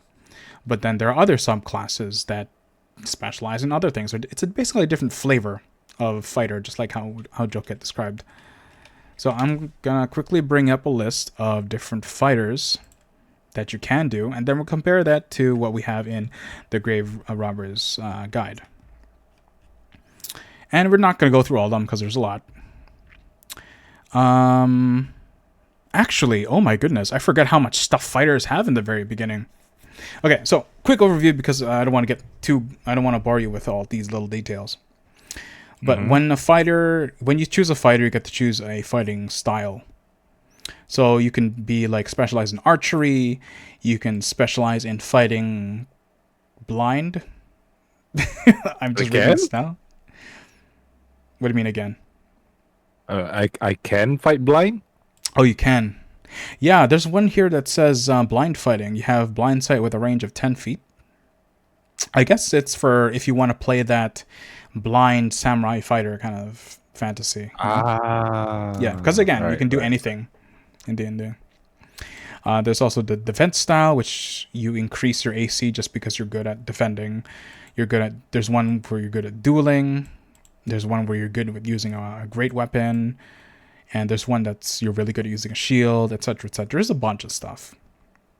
That's just fighting style. You can choose one at level 1. I think you can choose it again at level 4. But what we want to do is choose an archetype. So level 3, you get a martial archetype. And you can do things like the Arcane Archer, which is a fighter that does magic and archery. There's one called the Battle Master, which lets you do a bunch of fancy moves mid-combat. There's one called the Echo Knight, which has command over like a copy of yourself from a different time. So like Clone? What's that? Like clones? Yeah, Kage no essentially bullshit? like a clone. Like essentially a clone, an echo of your previous self or a different possibility of reality. There's ones that are good with runes, and then there's an archetype that's literally samurai. There's a bunch of these things. So there's those, but the one that we're focusing on today is the Grave Knight. The Grave Now, Knight. Looking at the other classes, the other subclasses, you like I said, there's different little flavors of this. You can be a cavalier, you can be a champion, you can be an echo knight, you can be a knight that uses some magic, you can be a samurai that's all about like getting advantage just because you feel like it. There hasn't really been a death knight. Like, are you familiar with the term death knight or the? Yep. Yeah. So like things like from WoW and whatnot, it's like it's a knight of death. Haven't really been around that for fighter. There could be stuff for paladin, but in the Graverobber's Guide to Ghouls and Ghosts, we have access to the Grave Knight. So, before we dive in, what do you think the Grave Knight does? If you just hear the word Grave Knight, what do you think they can do? Fight with a shovel. Okay, that's not what I thought, but hey, that's totally feasible. What if they had a combat shovel, huh? Or bones, like using bones I as have a a weapon. bone. Yeah. That's interesting. Truth be told, I only skimmed some of these, so I don't actually know what they do. But so we're gonna dive into this together. Yeah. All right, I'm gonna read this out. The fighter, Grave Knight. Unlike the so-called Eldritch Knights, the Grave Knight is actually granted power from Eldritch forces beyond the grave. Whether demon lords toying with the souls of mortals, the dark powers of Ravenloft, or some other unknown force beyond mortal comprehension, a Grave Knight's power is unnatural and vicious in equal measure. Commanding both illusion and necromancy magic, these supernatural warriors confound the senses and ravage the spirits of all unfortunate enough to be found opposite their blades. That sounds badass. Yeah. Damn, dude. So it's not like I thought. Yeah, so it's wow. Necromantic magic with a fighter. Yeah, that screams Death Knight to me. I am gonna ask for a shovel. Why not, right? You can Yeah. sharpen that shovel. Or make it really heavy, maybe it'll be a mace. Okay, so let's see what this does. The Death Knight, at 3rd level, because again, that's where you get your subclasses. You get your first feature of the Grave Knight. You get Death Bond. It says you draw power from a creature's death. If a creature is slain by you on your turn, you can use a bonus action to cast a spell targeting another creature that would normally require an action. Okay, so let's break that down real quick. A bonus action in combat. Actually, when you're in combat, you have 4 things that you can do on your turn. Actually, 5. Mm-hmm. You can use any amount of movement that you want. So that's called your move action. You can just move. You have your action, which is your main amount of effort and the things that you can do. So like throw a potion, slap a friend, yell profanities, stuff like that. Then there's the bonus action, which is very specific. Bonus actions are things that your class can use. So like say if a spell says use your bonus action to cast a spell, then you would use it's just another action thing. And then your free action, which is just like to talk or to like to drop a weapon or something like that. And yeah. So what this means, stripping away the fantastic flavor text, you use your bonus action to cast a spell against someone or something, or specifically a creature, that would normally require an action. Hold on. Actually, this is pretty sick. I'm trying to like articulate this to you as a new player. If a creature is slain by you on your turn, so let's say I'm fighting a space bear and I kill it, I can cast a spell targeting someone else, target another creature, so it could be an ally or an enemy, that would normally require an action. Oh, I get it. So, okay. So, Grizz, what this means? Actually, before I tell you what this means, what do you think this means? I can basically get another action if I kill an enemy. Yeah, that's huge. Oh my god! And then I'm a half orc. So this could mean. So let's give you a scenario. You are Whisper, the bald orc hunter, and you have 3 skeletons in front of you, like rambling in front of you. They're about to attack you. You go up and smash them with a rock, and it kills it. And you know some magic. Instead of just ending your turn there, because casting a spell and hitting something requires an action, so you can't do it twice. You can't do both at the same time. Because you just killed something, you can target another creature and cast a spell anyway. So you could like run up to a skeleton, smash its skull and kill it, and then target another creature and like cast fireball. Ooh. You could just, it's basically an extra turn if you know magic. Which I don't. Which you currently do not, because you have less than average intelligence. So maybe Death Knight isn't the best for old Whisper here. Nah, we'll go with it. We'll go with it. But see, you could. So let's say that your if you go back to your stats, what if your strength, instead of being 16, you plop that into, or rather, instead of dexterity, you plopped it into intelligence. So what if Whisper had an 18 strength and a 16 intelligence? This is a smart boy with a big brain and big muscles. Huh? But slow AF. But he's slow as hell. Sure, But in this case, the That's death... fine. Yeah, in this case, the death bond could work, where he could smash someone's skull in and then cast fireball against someone on the same turn at level 3. I mean, not fireball because that's a higher spell, but whatever. Oh, Sure, let's go with that. What? oh, I didn't even see this. So that's just what death bond does. But at level 3, they actually give you magic. Ooh. Yeah, at level 3, you get the Grave Knight feature spellcasting. Your body has become corrupted by foul magic, allowing you to magically augment your martial prowess. So yeah, they just give you magic. Holy moly. Nice.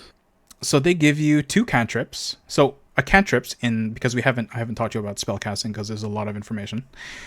Cantrips are just simple spells that you can do over and over and over again. Think of cantrips as your basic magic attacks that doesn't cost anything. Got it. So the Death Knight, it's not a Grave Knight, it's a Grave Knight. I keep saying Death Knight. The Grave Knight learns 2 cantrips of your choice from the Warlock spell list, because Warlocks have a different spell list than other casters. Mm-hmm.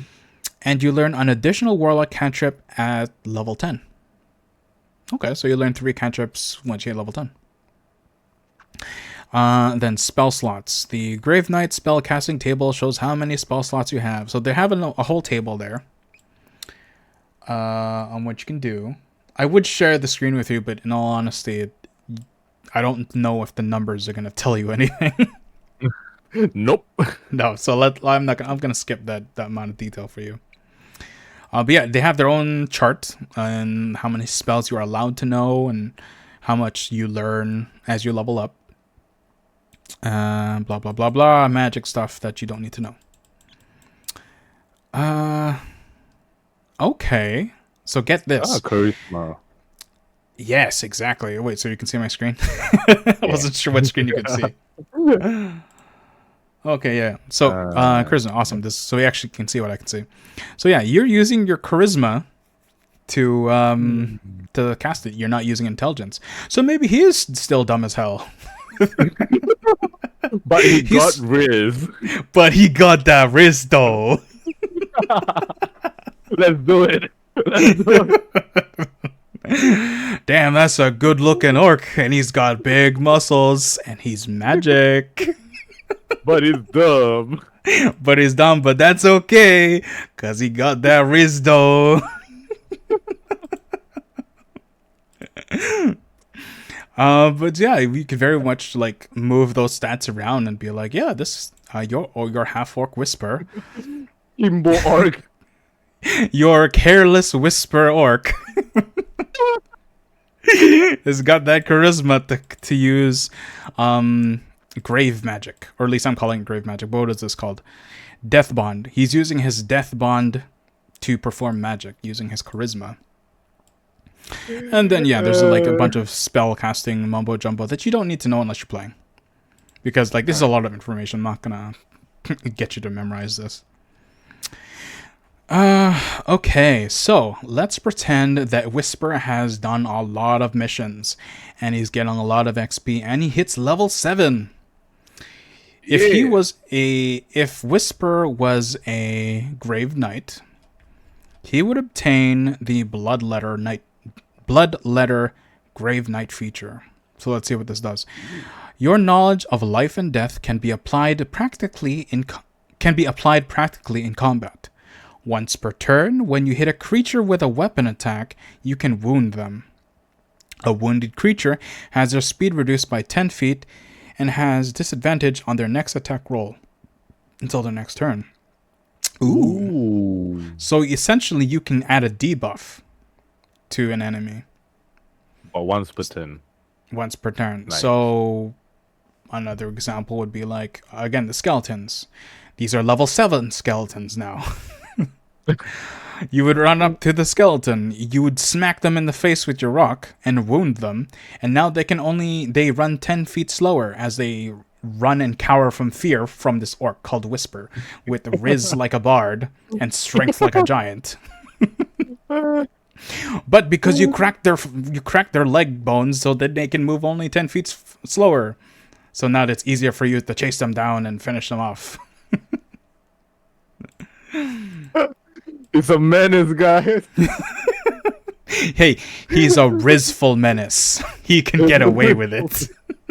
He's a Grizzful menace. Eh? He's a grizzly menace. Oh boy. bud. And yeah, that's the fighter. The fighter, at least, that we have available for our Grave Knight. There are additional. There is more information on the Grave Knight, but you will have to go to the Graverobber's Guide to Ghouls, to get the book. I mean, sorry, to back the book, and yeah, get more information by grabbing a copy of the book, and by backing it, you can again click on the link at the top of the chat, pinned message, or use the command sponsor to bring it up as well. So, Grizz, first character, how are you feeling? I love him. Do you think you're gonna use him in a? Do you think you would use? I want to call him Careless Whisper because it's hilarious, but it's your character. Oh God, I'm up for it. Careless Whisper. Careless Whisper, the Rizful Orc. Smash you in the face with a rock, make you feel good about it. but he has magic. What he's talking about. He's got magic from the grave. You won't understand anything he say, but you love him.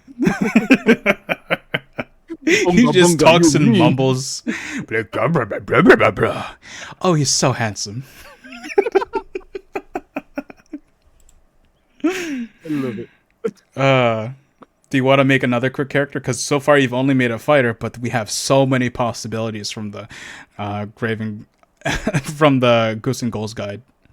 Yeah, sure. Let's go. So because we just went through the character creation process, there is some stuff that we didn't go over, but that's fine. This is just like to get you through the situation, to get you through the character creation process. So, but we can skip all that now that you kind of know, and we can just go from character concept and then straight to another type.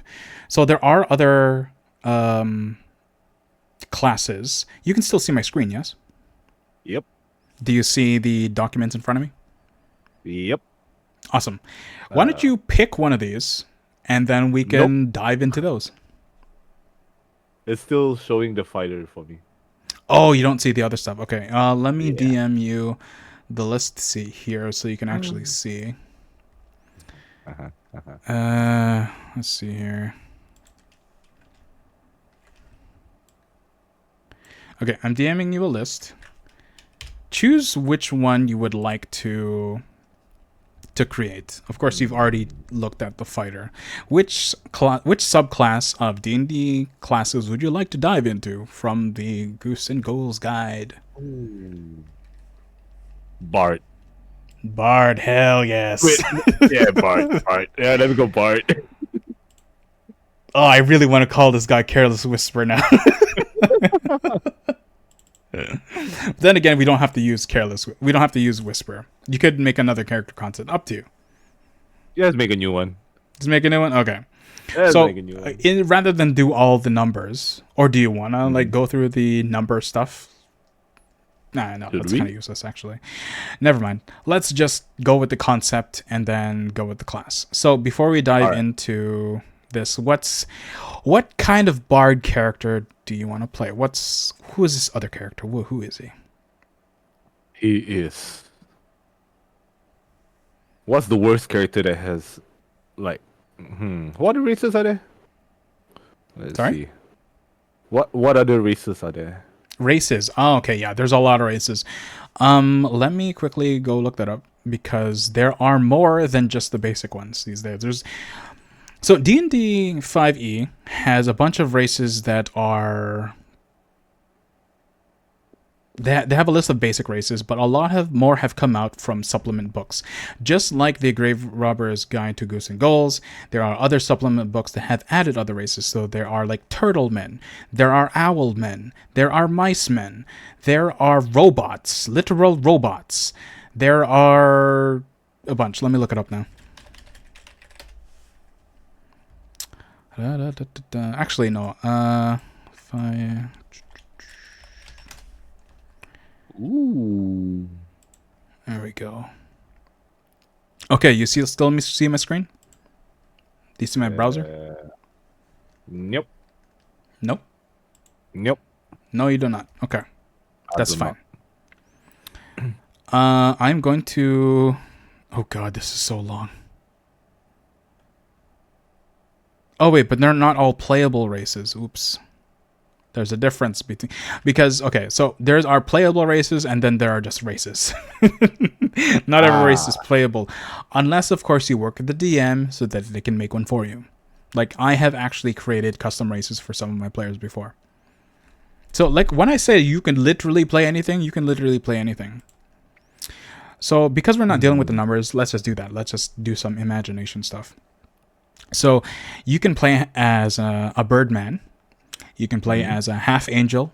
You can play as a space elf. There's a thing called a bugbear, which is basically a really hairy. A bugbear is just a really hairy bear man. Well, you got me there. Why didn't I think of this? Yes, brand. you're literally a bugbear.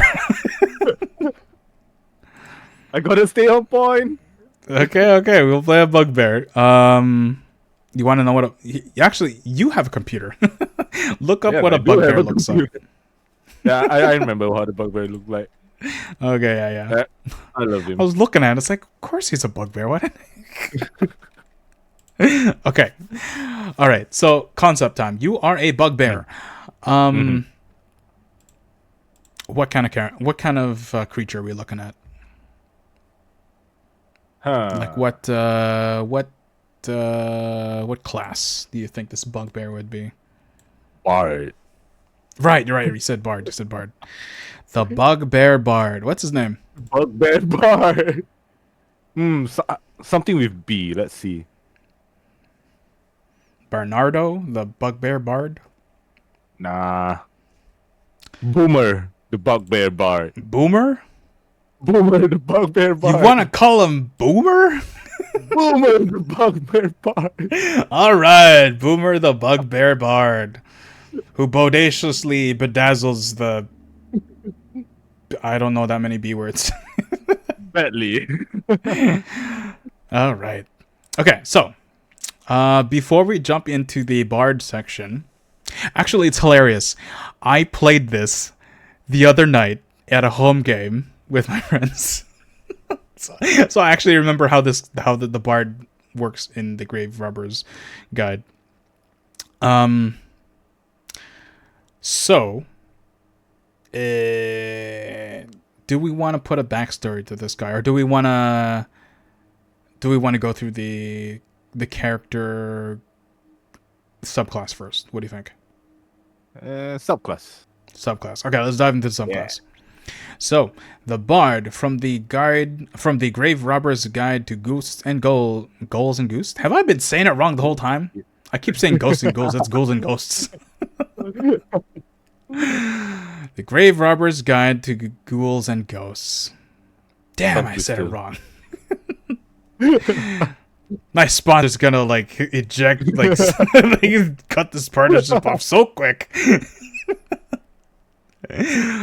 Ghouls and Ghosts. The only reason I'm saying that is because I have the logo above my head, and I'm like, wait a second, Ghosts is last. Damn it! You know what I mean? New. We're doing this. Hi. If you haven't been to my stream before, now you have. Welcome. But for real though, this new content is really fun. I played this in my home game with some friends. I played as a mariachi undead bard. So think Antonio Banderas if he had a mariachi outfit and he was super suave and was more of a healer. Oh no. Gringe. Kringe! Hey, stand down. What are you doing getting up so much? Hold on, I'm getting my drink. Okay, well, dude, your huge, massive muscles is in front of me. I'm a little intimidated. I know you're taller than me, but damn, come on. All right. There. All right. So, Boomer, the bugbear bard. Who are you calling a boomer? You, because you called yourself Boomer. Worth it. It was worth it. Yep. All right, Mr. Boomer. You are a bard that has attended the College of Souls. So, what this entry says is, song and dance is just as much a part of death as it is in life. From somber dirges mourning the loss of the loved ones to funerary dances celebrating the lives of the fallen warriors, a powerful performance eases sorrow and sends off the spirits of the fallen to their second life. For the College of Souls, this tradition has given rise to magical art intrinsically linked to death. The souls of the departed recognize your performances and bless you in thanks, with all the afterlife eagerly awaiting the next time you pick up your instrument. So you see why I chose to play as a mariachi? Yep.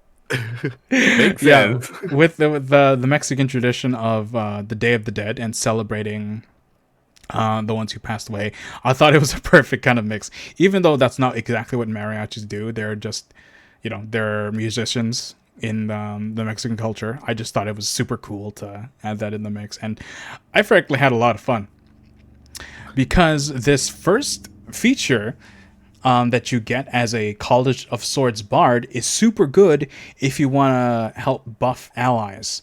And I found this super great during our one shot the other day. So, the first feature you get in Blessed Dirge, and I want you to think about the possibilities of this, even though you haven't really touched Magic yet because you haven't played D&D.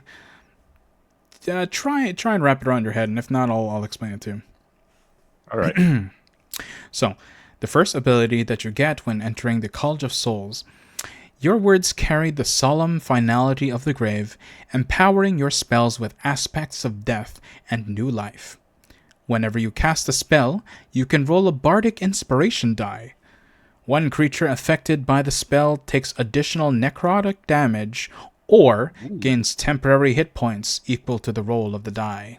So before we continue with that next paragraph, bards have this thing called inspiration dice. So basically, as a bonus action, they can sing and dance, they can perform their songs, and give inspiration to allies. So let's say you are Whisper the bear striker, and I am a boomer. I am Boomer the bard. Okay, now Boomer the bard, he's celebrated a lot of life and death and honors the fallen. Mm-hmm. And in one of his performances, he is playing his guitar and is doing it so well that he's being blessed by those who have departed. And I cast a healing spell on you, Mr. Whisper, because you hurt your arm in a fight. Not only would my magic... Bardic Inspiration. Yeah, I give you a Bardic Inspiration. You would be so inspired by the song and dance that your attacks have a higher chance to hit. That's just what Bardic Inspiration does. But if we add the College of Souls feature, if I were to heal you with my magic bard music, your wounds would start to heal. But because I'm targeting you, and I choose to give you temporary hit points, you essentially gain a magical shield that absorbs damage as well. Oh. So not only do you get healed, you also get a temp shield. And thus you are harder to kill, because the souls of the departed have blessed you from my performance. Nice. Yeah. So when we were playing D&D the other day, and my friends were fighting a bunch of fishmen, I just had Gerudo Valley from Legend of Zelda play in the background. Because it's such a Spanish sounding song. So I figured, yep, this is what I'm doing the whole time. On brand. Yep. So that's College of Souls. Unfortunately, the one shot we were playing was only 3 players. Only level 5. So I couldn't touch upon these new features that I'm about to go into. But yeah, that's the first thing within the College of Souls feature for the bard within the Graverobber's Guide to Ghouls and Ghosts. Ghouls and Ghosts. Ghouls and Ghouls. Ghouls Ghouls and and ghosts. ghosts. Yeah, we gotta say it I slow. can't Let's say read. it slow. I'm a VTuber. I can't read. What do you mean? There's also another thing at level 3, actually. Proficiency bonus. And this just makes sense. You've trained in performances that celebrate life and honor death. You gain proficiency in performance and religion checks. If you already have proficiency, your proficiency is doubled. So remember that number that I said you had like a proficiency bonus? Yeah. So that thing can go up from different class features. The Bard has a feature called Expertise where you can double that number. So if you're level 3 and your proficiency level is 3, you can double that to a 6. That means anything you're good at, you add a 6 to. However, if you take the College of Souls feature and you put that proficiency in performance, I get to double that shit twice. I was really, really good at singing and dancing. I was adding like a 14 or something every time I rolled performance. Hey. Sorry, not rolling a 14. That's a 14 plus the d20. So I could hit 34. Your singing alone can kill anyone. Yo, you gotta honor the dead. They honor you back. But yes, that is the bonus proficiencies from the level 3 College of Souls, Blessed Dirge. So let's say that Boomer goes on more missions and he ascends to level 6. He gets this new graveyard, this Ghouls and Ghosts guide ability called Funeral Dance. Now, Funeral Dance, I've never read this before, so it is new to me too. Your performances honor those that have passed on, both the recently fallen and the ancient dead, who bless you in return. Over the course of a short rest, you can make a performance check to soothe the spirits of the fallen. When you do so, you can choose any number of expended spell slots. You can choose any number of expended spell slots. The DC of your performance equals 10 plus the total levels of spell slots chosen in this way. On a success, you gain all the spells. Holy moly! Okay, so this kind of blows my mind away because because you don't know too much about magic, I'll do a quick overview. In D&D, when you are casting spells, you have things called spell slots. Now, spell slots are basically magic power. Think of it as your mana in video games. Oh, all right. Okay. Now, when you're playing D&D, there's not a lot of ways to get that mana back besides going to sleep.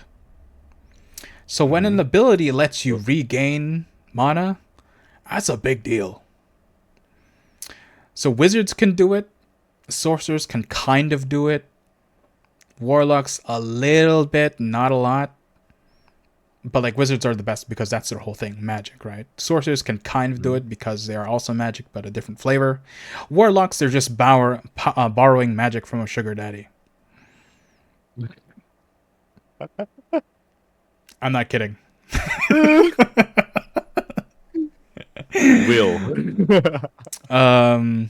But bards, they do not have a way to get their spell slots back. So you got to be very conservative. Yeah. But with this funeral dance, if you dance and sing and dance well enough, the spirits of the dead just give that shit back to you. Only dead, not only fans, only dead. Basically the dead, ancient dead specifically. So your great ancestor can see you doing the Fortnite dance and choose to be like, I really like that song. I'm gonna give you my magic power from beyond the grave, and then give you your spell slots back. Or they can be like, the hell are they doing back there? And just ignore you. So depending on how well your performance is, you may not want to do the Fortnite dance for your ancestors. Grandma, watch me. I'm gonna twerk my ass. It's a timeless tradition. But what if it is though? What if it is? That's what I mean. That's the beauty of D&D. What is your story? What if you are a College of Souls bard where twerking is part of your family tradition and you twerk so hard, so well that great granny is like, you know, Sonny, that was a good twerking. And then they just give you magic power. Isn't that sick? Isn't that amazing? I love it. I think it's pretty cool. Grandma, again- my booty don't lie. Granny, watch me throw this back. And they give it back to you. They give you that magic power. So you are twerking for the sake of power, for the sake of healing your friends. Question. Yes. Can a bard hold a spear? Anyone can hold a spear. Nice. 'Cause I know what you're dancing is a thinking. thing. It doesn't have to be a spear, just hold a stick. Sure, yeah. Okay. Funny story. Not yesterday, but when I told you that I was playing this as a home game, right? Yeah. So I came to the game as a mariachi a College of Souls bard. So I played a lot of music, I did a lot of healing, and did a lot of buffing. However, a friend of mine who came to the one shot, he just had a randomly generated character. So he didn't make the character, it was just like a random generated one. Mm-hmm. He got a bard as well with the stripper background. Now this was hilarious because him and I were just joining this one shot, which was actually a two-parter. So we were new to the game. So the DM had to just like insert us in the game when the previous players were just continuing. So essentially what happened is that the previous players were playing, and then they were like, okay, now that you're at this lighthouse, you hear some noises coming from this back room. And then like they went to the back room and they found us tied up. And so they joined, so we made it so that we're actually part of a duet troupe. like we were just a performing arts duet. And we decided to join them because we didn't have anything else to do. And then we got into a fight with a bunch of fishmen, like I said before. One of them threw a spear. One of them threw a spear and it missed. So the DM's like, okay, the spear lands right next to your stripper bard. And then I'm like, I know what I'm doing. Bardic inspiration. I'm playing a bunch of sexy music. And his character, because he's a guy playing as a female stripper, he didn't make the character, it was randomly generated. But he decides to pole dance on the spear to distract the enemy and cast suggestion, like an actual magic spell. So the enemies were distracted by his seductive dancing, which gave the rest of the team advantage to attack him. Suggestive. Yeah, that's just how it rolls sometimes. I love it. I love that. I love it. Yep, twerk for granny. That's exactly it. Oh, that's hilarious. Boomer, it's gonna be fun. Okay, so that is part 1 of the level 6 feature, Funeral Dance. Because you're at level 6, you also get another thing called Song of Life. Mm-hmm. Your reverence for the dead can manifest as a spiritual bulwark for the living. Whenever a creature drops to 0 hit points, you can use your reaction to roll a bardic inspiration die. That creature immediately regains a number of hit points equal to the roll of the die plus your bard level. Damn! So this really is kind of like a support healer. Yeah, so, okay, well, you don't know how death works in D&D, but I'll tell you in a second. But yeah, this means, like, as long as the bard uses their reaction to give you a twerk of life, you could stay alive for a little bit longer. Bardic Inspiration die plus bard level, yeah. Sorry? The twerk of life. A twerk of life. Yep, that's where we're at. Twerk of life. I love it. Right. So, quick overview of death. Let's go to your character sheet real quick. Okay, do you see this? Let me put this on screen as well. Okay, so do you see this handy dandy thing that says death saves and successes and failures? Yeah? Okay, so in D&D, when someone slaps you so hard that your HP hits 0, you do not die. Not right away. When you hit 0 HP, that means you are unconscious. But you are bleeding out. So, that means if you are in combat, whenever it's your turn and you are unconscious, you have to roll a d20. Just a d20 and nothing more. In fact, why don't you go do that for me? Roll a d20. Oh, all right. Oh, hold on. Unless you close the window already, in which case, never mind. I have 17. 17. Awesome. So, because you rolled a 17 on your character sheet, which I'll bring up again, you would fill in the number saying success. Because anything above a 10 or higher, 10 or higher, is a success. And what you're doing is every time you have a turn, you would roll your death saving throws. And what you want to do is get 3 successes. Because if you get 3 successes, you do not die and you are fine, but you are still unconscious. But you're still in danger because you're in the battlefield. However, if you have 3 failures, then you are dead. You are super dead. You cannot come back to the game. Your character is dead. Unless someone casts magic like Resurrect or something like that. Got it. Cool? Yeah. Now, one of the major things that some people don't understand, which I think is good to explain, is that it's not like you're going alternate. Like first turn you succeed, second turn you fail, and no, it's cumulative. So you could have a total of this many times where you're not dead. This is like each turn. You go like, oh, I succeeded. Oh, I failed. Oh, wait, hold on. It'd be like first turn. Oh, I succeed. Next turn, you failed. I succeeded. Oh, I failed. And then you're like at your last one. Then you could choose if you're alive or dead. Got it. Mm-hmm. So it's not 3. It's maximum 5.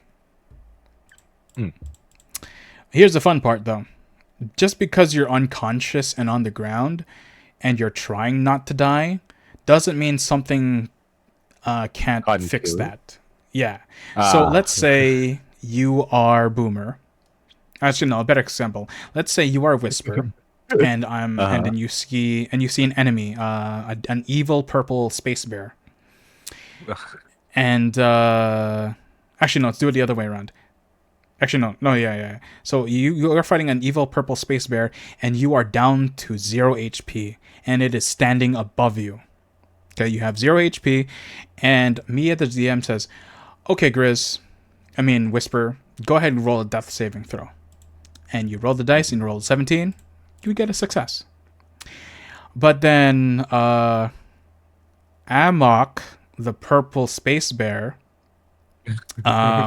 standing above you, and it hates your guts. It wants you dead. So it takes its claws and swipes you across the chest, bleeding you out even further. Because it's a melee attack and it's right next to you and you are unconscious, that means it's not going to miss. It hits vital organs. So you're instead of 1, you get 2 failed saves. Oh, dang. All right. Yeah. So that means it's up to your friends to really get you out of there, like move your body or distract the creature or something like that. However, here's the big thing.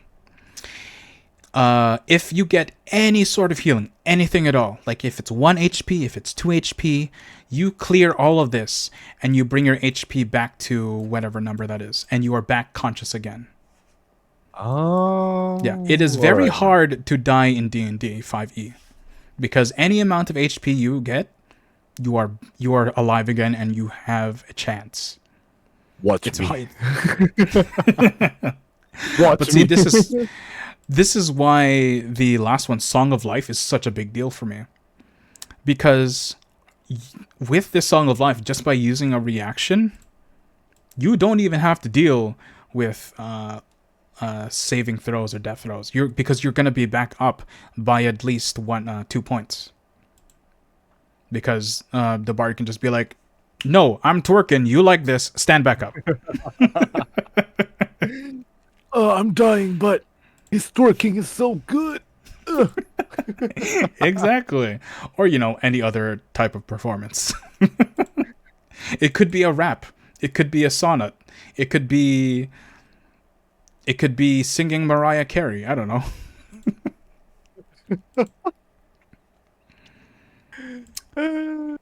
A B C D, you're not dead. Come alive. Sorry, yeah. No, for real, that's exactly it. Okay, last part about this, I didn't actually see this. On a result of 8 or higher, they gain resistance to all damage until the end of your turn. Oh dang, saving grace. Yeah. Do you know what resistance is? Oh, I guess you don't know what the resistance is. I Having do. a resistance to anything means you take half damage. So say if Amuk, the purple space bear, would slap you for 10 piercing damage, you would only take 5. So, which could be, and each digit is like a life or death situation, so that could save your life. But there we go. That's Boomer the Bugbear Bard, College of Boomer Souls, the and Bugbear Twerker of Bard. Ancients. Twerker of the dead. Twerker of the Dead. You can shake that tail like no one's business. Even ancient Gran is smiling upon that ass. I wish I didn't say that. Well, you did. Too late. I did. Sorry, sponsors. I'm crude. Hi, welcome to stream. Welcome to stream. Who said twerking first? Was it you or me?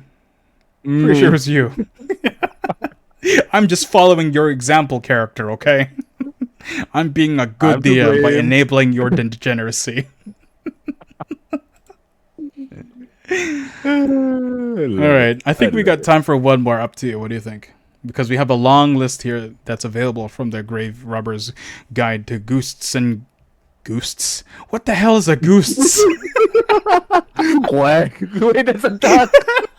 Undead duck. Gizina says Gran made that as she deserves to be proud. Hell yeah, brother. I can feel my grandparents slapping my ass. Okay, that goes a little too far. Unless it's a family tradition, in which case It's a family tradition. Okay, fine, that's your family tradition. I'm not gonna judge. Boomer. Boom.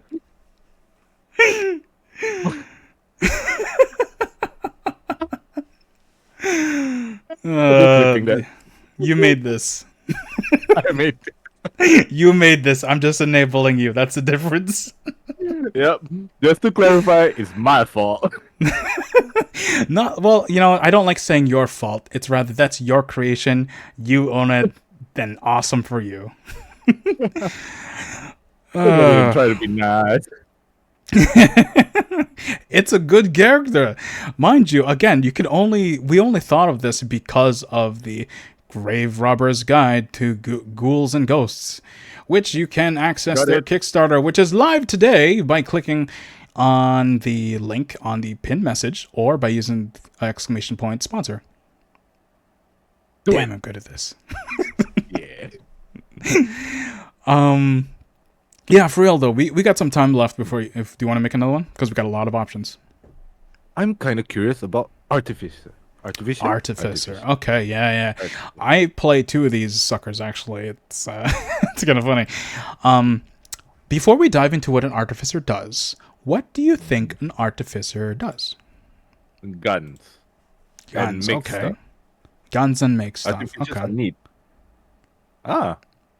Magellan plays Artificer, I'm guessing. What's that? If Magellan plays Artificers. I'm guessing. Oh, I guess so. Yeah, I guess. I mean, yeah, they're basically engineers. They're magic engineers. That's what an artificer does. Quick overview of what an artificer is or does. They basically, instead of the traditional magic casting by using hocus pocus and spells and crystal balls and using the weave, they're like, hey, this magic rune looks like math. I'm gonna math this to make this happen. And then they use their toolbox. What's that? I know what I'm naming the character. Oh boy, okay. But yeah, that's what an artificer does. They perform magic by using tools and making magical effects. So you had a thought. What are you naming this new character? Elon Musk. Elon Musk. Yeah. Are you? I mean, hey, it's your character, and you have all the power to name him as such. Hey, that's fine by me. Elon Musk, if you're watching this, sponsor me. I want to test what it's gonna do? Give you a blue check mark on his website? Hey, yeah. What? I want to see my analytics, sir. I mean, the analytics would be nice. They used to be free. I don't know why they put it behind a fucking paywall. Okay. But yes, Elon Musk. Wait, is it M-U-S-T, like must? Must. Elon Musk. Okay. Elaine Musk. Oh, and see, now that sounds sexy. Yeah, Elaine Musk. Elaine Musk. This is male or female? Female. Elaine Musk. She's got brains, too. Yeah. All right. So, Elaine Musk. God, I'm already hating this. Elaine Musk, the artificer. Do you have any other information you want about this character, or should we dive in to the Ghouls and Ghosts guide to artificer? On a side note, she used to own a cart wagon company. Okay. A payment company. A what? A payment company. You know, it's called PayPal.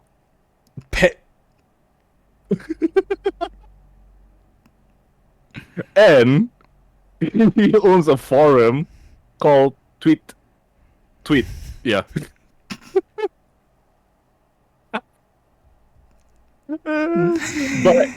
but You're killing me.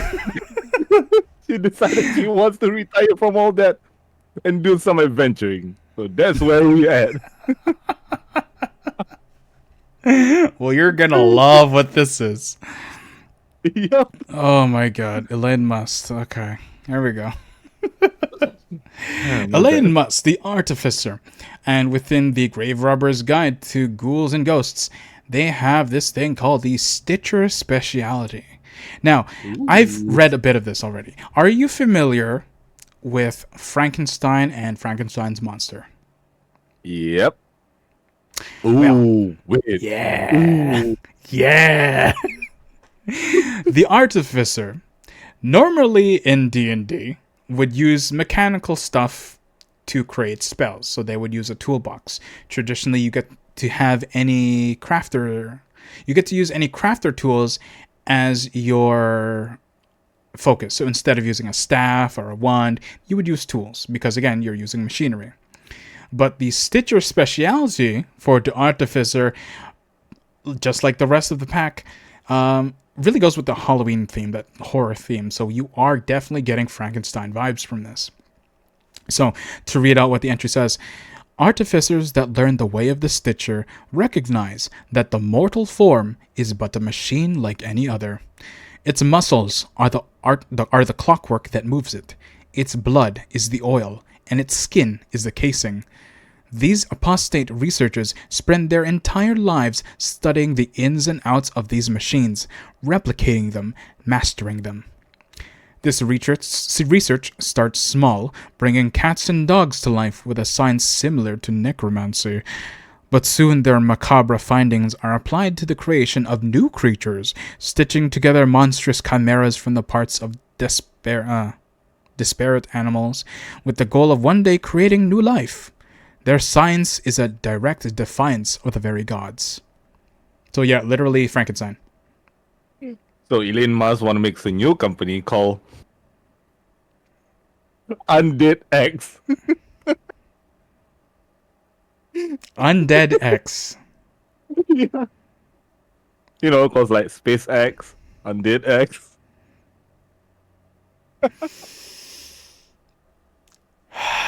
I'm loving this. I'm glad. D&D is not but fun with creativity. Okay, this is quite the character. And I assume she's got some sort of... So this Undead X, I guess, has to deal with buying up corpses and whatnot. Or Yep. buying parts and then, like, recreating them and selling them for profit. Yep. Do you need those clothes washed? Stop on by for an automaton made out of your cousin's remains. They'll Grandma's always be bones- with you. Is grandma's bones Oh, using look, up too kids, much it's Gran. Jeez.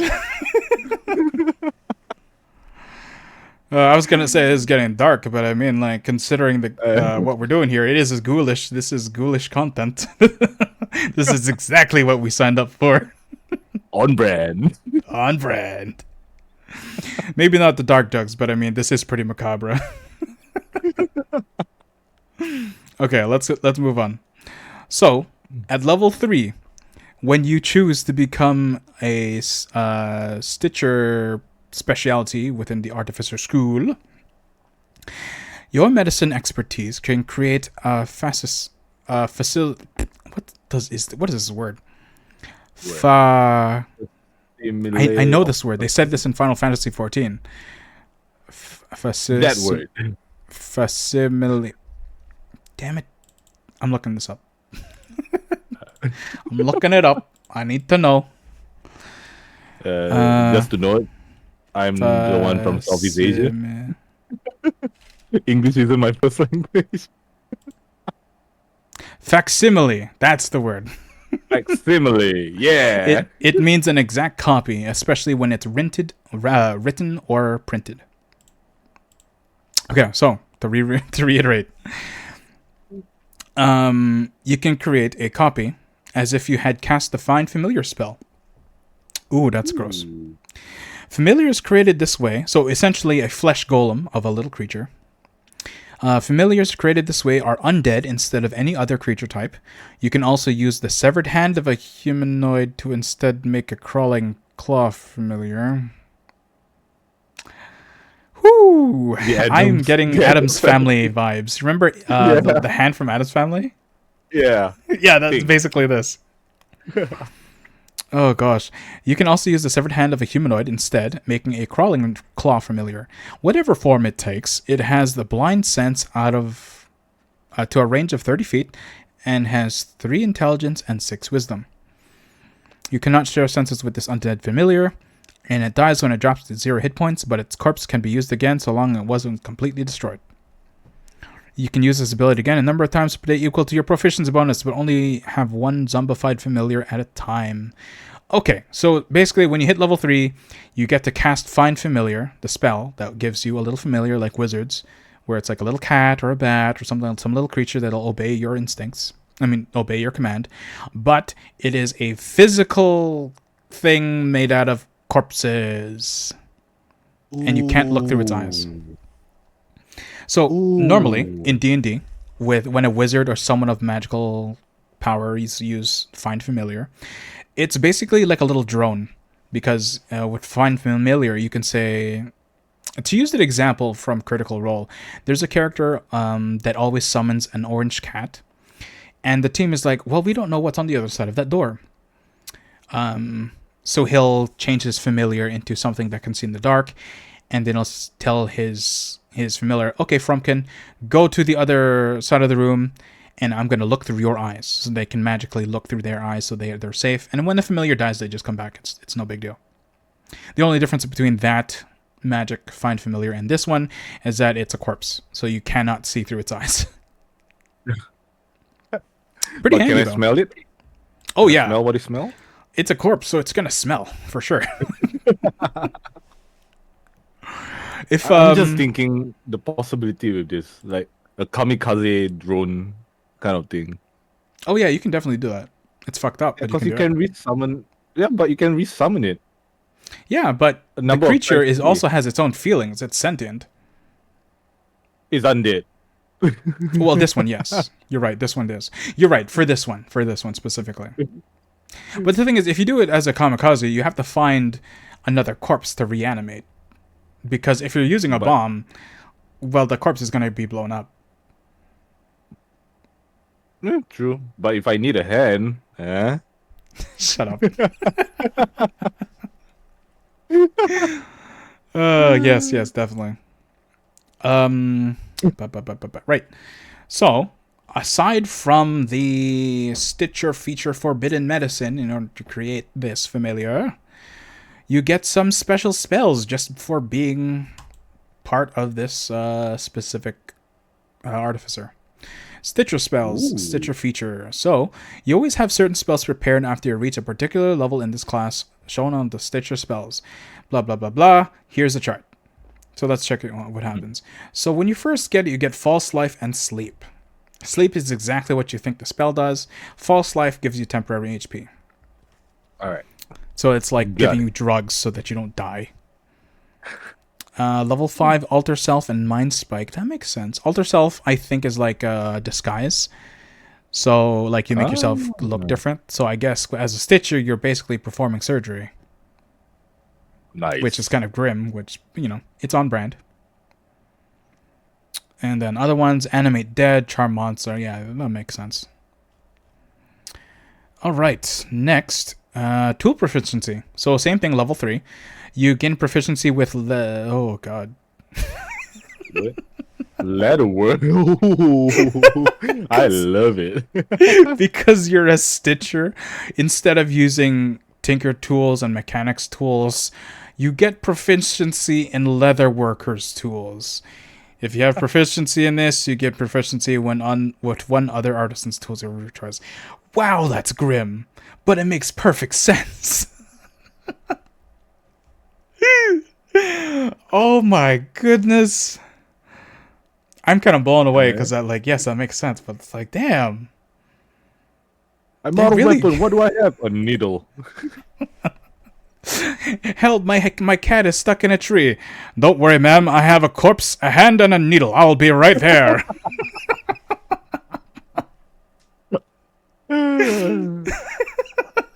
Your cat doesn't have to be alive, right? Yo, I didn't say that. Grizz, that's gnarly. You said it, not me. Okay. So, level 5. Horrid Chimera. Okay, Grizz, do you know what a chimera is? I know you're ESL, so I don't know if that translates well. Yeah, you know? I know. Yeah. Okay, cool. So I want to explain that. Let's see. Horrid Chimera.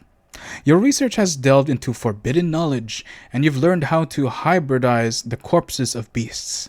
Over the course of 8 hours, you can stitch together any number of medium beast corpses, up to your proficiency bonus, to create a Horrid Chimera.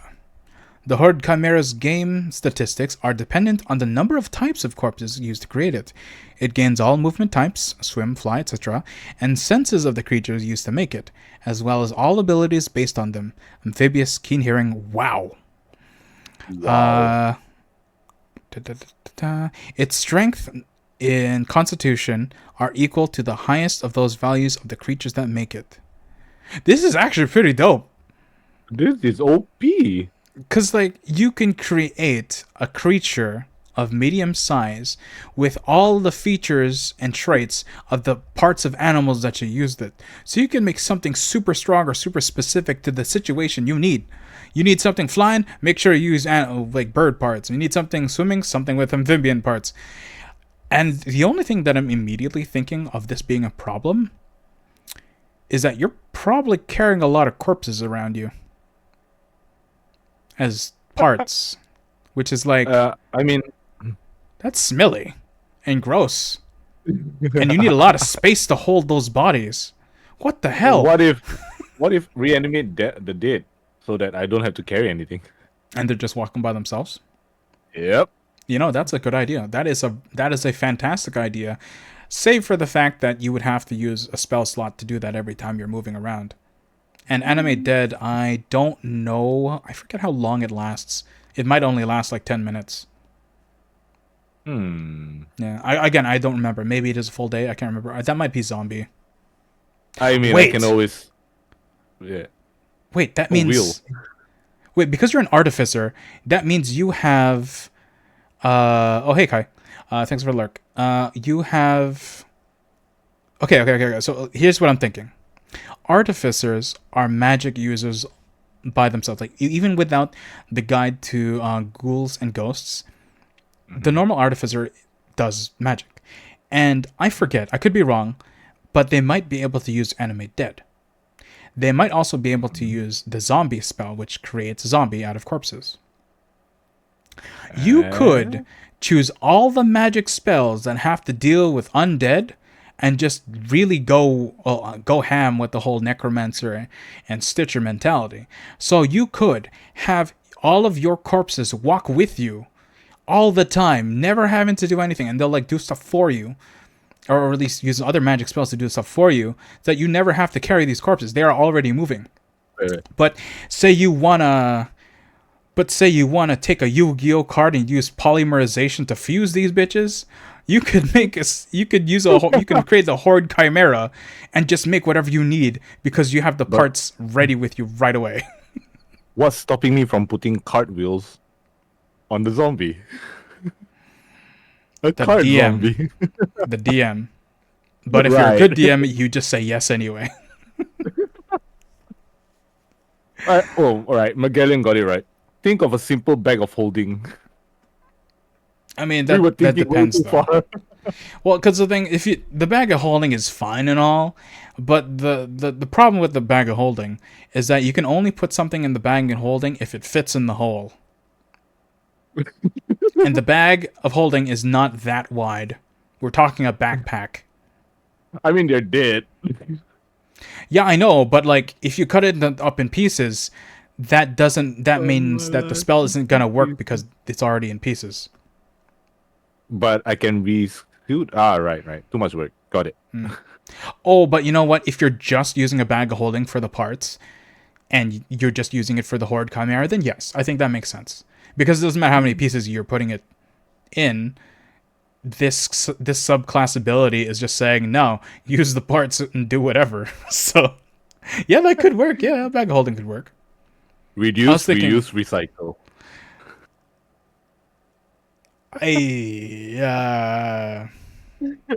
You're not wrong. You are not wrong at all. Why stop at recycling stuff when you can recycle people too? I don't know who this man is. He just came onto my stream. I don't.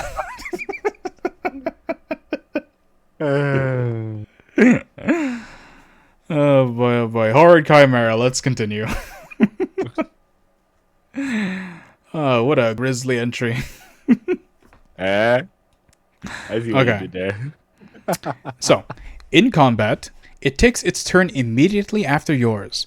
It can move and use reactions on its own, but the only action it takes is to attack whatever hostile creature is closest, unless you take a bonus action on your turn to command it to take another action. So basically, it's a melee turret unless you tell it otherwise. The Horde Chimera has your choice of the attack options from the creatures that use to make it up for it, plus your proficiency bonus. Blah, blah, blah, blah, blah. Numbers. You can have one Horde Chimera at a time, and if it dies and it dies if it drops to 0 hit points. Over the course of a long rest, you can swap out parts of the Chimera from one beast to another, replacing stats as necessary as you go. Oh my god, you can create a mount. I knew it. Well, okay, here's the thing. You can only... Well, what's the rule in D&D about mounting and mounts? Hold on. D&D, because I think, okay, so in D&D there are different sizes of creatures. You can have small, you can have tiny, small, medium, and large. I think medium creatures can mount medium-sized mounts. So I'm not going to look it up, that's going to take too much time. But I think you can do that. So you literally can create your own mount using using corpses. Have you mean my bike, Grandpa? Get out of my stream.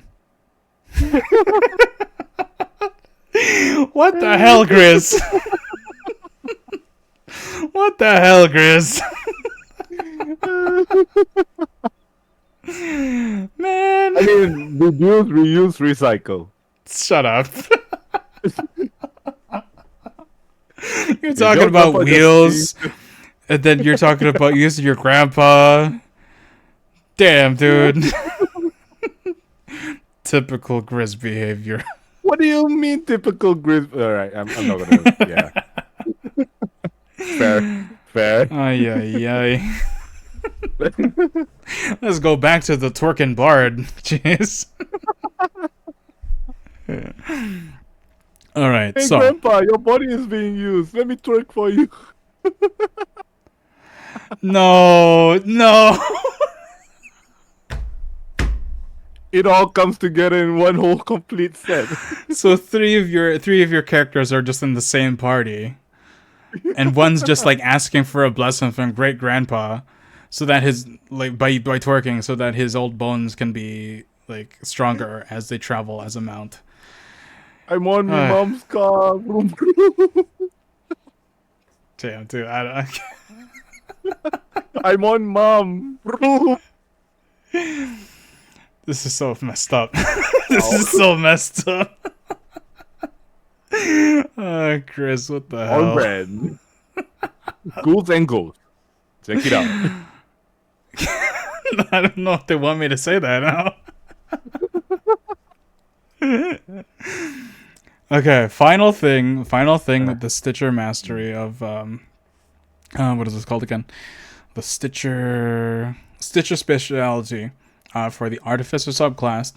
From the Graverobber's Guide to Ghouls and Ghosts, we have the level 9 ability. Again, there are more, but in order to find out, you would have to go back their project and see if you can get yourself a copy. Now, the level 9 ability, called Chimeric Mastery. You can use the corpses of large beasts for your horrid chimera. If you do, your horrid chimera's size becomes large.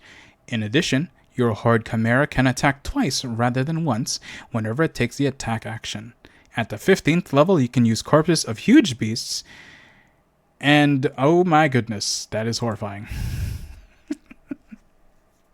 So basically, you can use the larger sized creatures. So bigger mounts.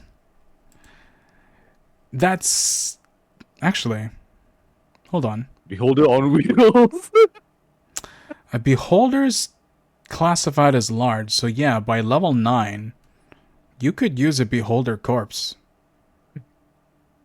Yeah. Beholder on wheels. Beholder on wheels. Each of his eyes is like a turret. Weaponize that corpse.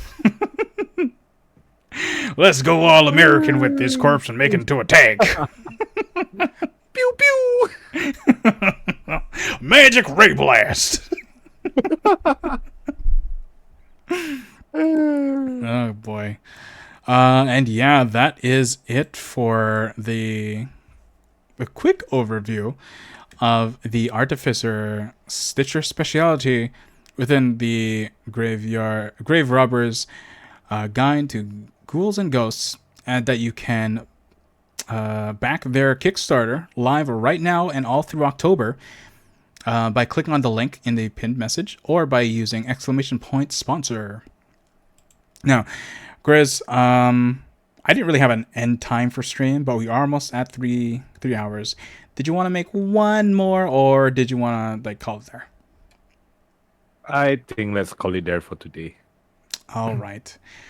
But yeah, so before we leave, I think it's a good idea to just show the video one more time for stream to see what this thing's all about before we go. So I'm going to be quiet and I'm going to start playing the video.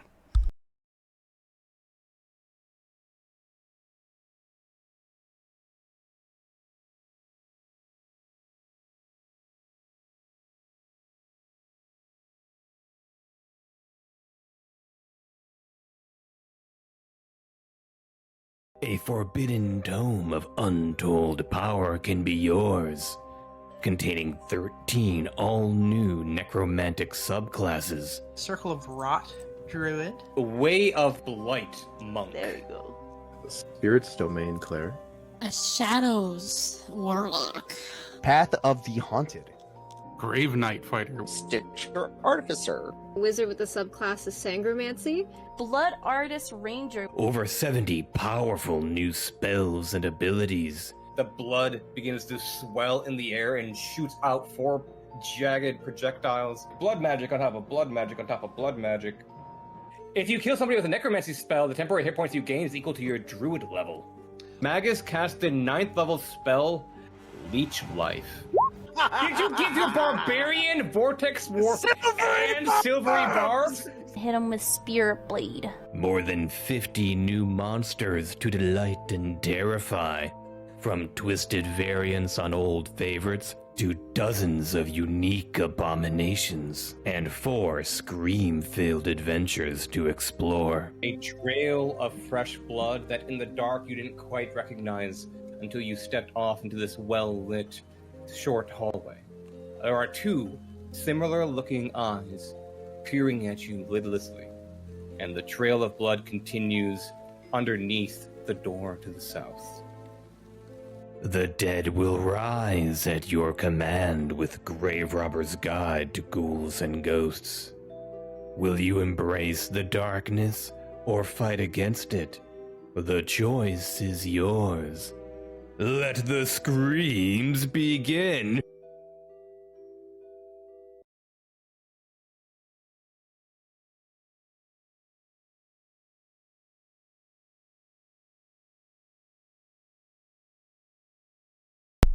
All right, so that was the trailer for the Grave Robber's Guide to Ghouls and Ghosts, where there's a lot of content there that you can check out with the theming of, well, as you guessed it, graves, very necromantic, and it's, you know, it's that much very suited for the Halloween season. Actually, throughout this month of October, I will be playing actual D&D one-shots using some of these subclasses, and you can kind of see these things in action. But that's for another time. My schedule will be up within the week to kind of show when those are going to happen. Otherwise, they're going to be regular streams of gaming and storytelling. But yeah, Grizz, how do you feel about all this? Are you excited to play D&D? Yeah. I want to twerk my way for grandma. Oh gosh, I bet you do. So which out of the 3 characters that you've created so far, which one do you think you'd be using first? If you go along with it. All right. So if I mean, if I'm thinking logically, the fighter will be the best start for me. Then if that dies, I can please my fighter with my bard. Then if that dies, I can use the other one. Okay, I see. So yeah, going with the ease of use and then just like going further as you go along. I see. Awesome. Well, Grizz, I might ask you to come along again for this crazy necromantic adventure, either to play D&D or look at more classes. But that's it. That's it for today. I think we're going to end it here. Thank you again for joining me, especially on some last minute with some schedule changes. But this is great. Thank you for coming along. Thank you for having me. It was fun. Alrighty. So, before we go, how about you tell all the lovely people here who you are and where they can find you? God again.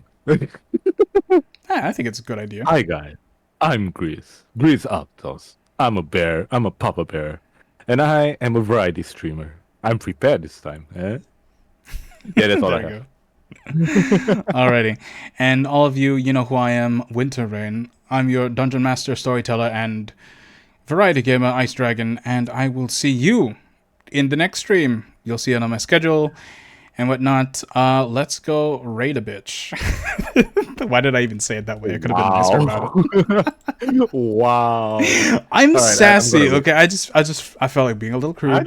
I'll think try and be a little that's nicer, but you know, let's go find who we can raid.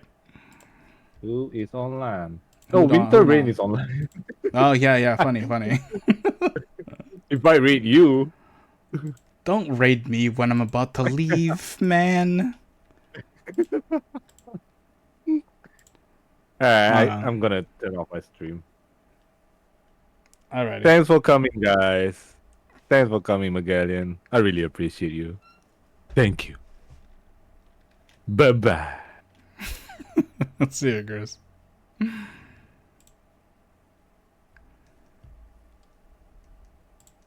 Oh gosh, he's still here. Get out of here, Grizz. I don't. That way. Oh, get out of here.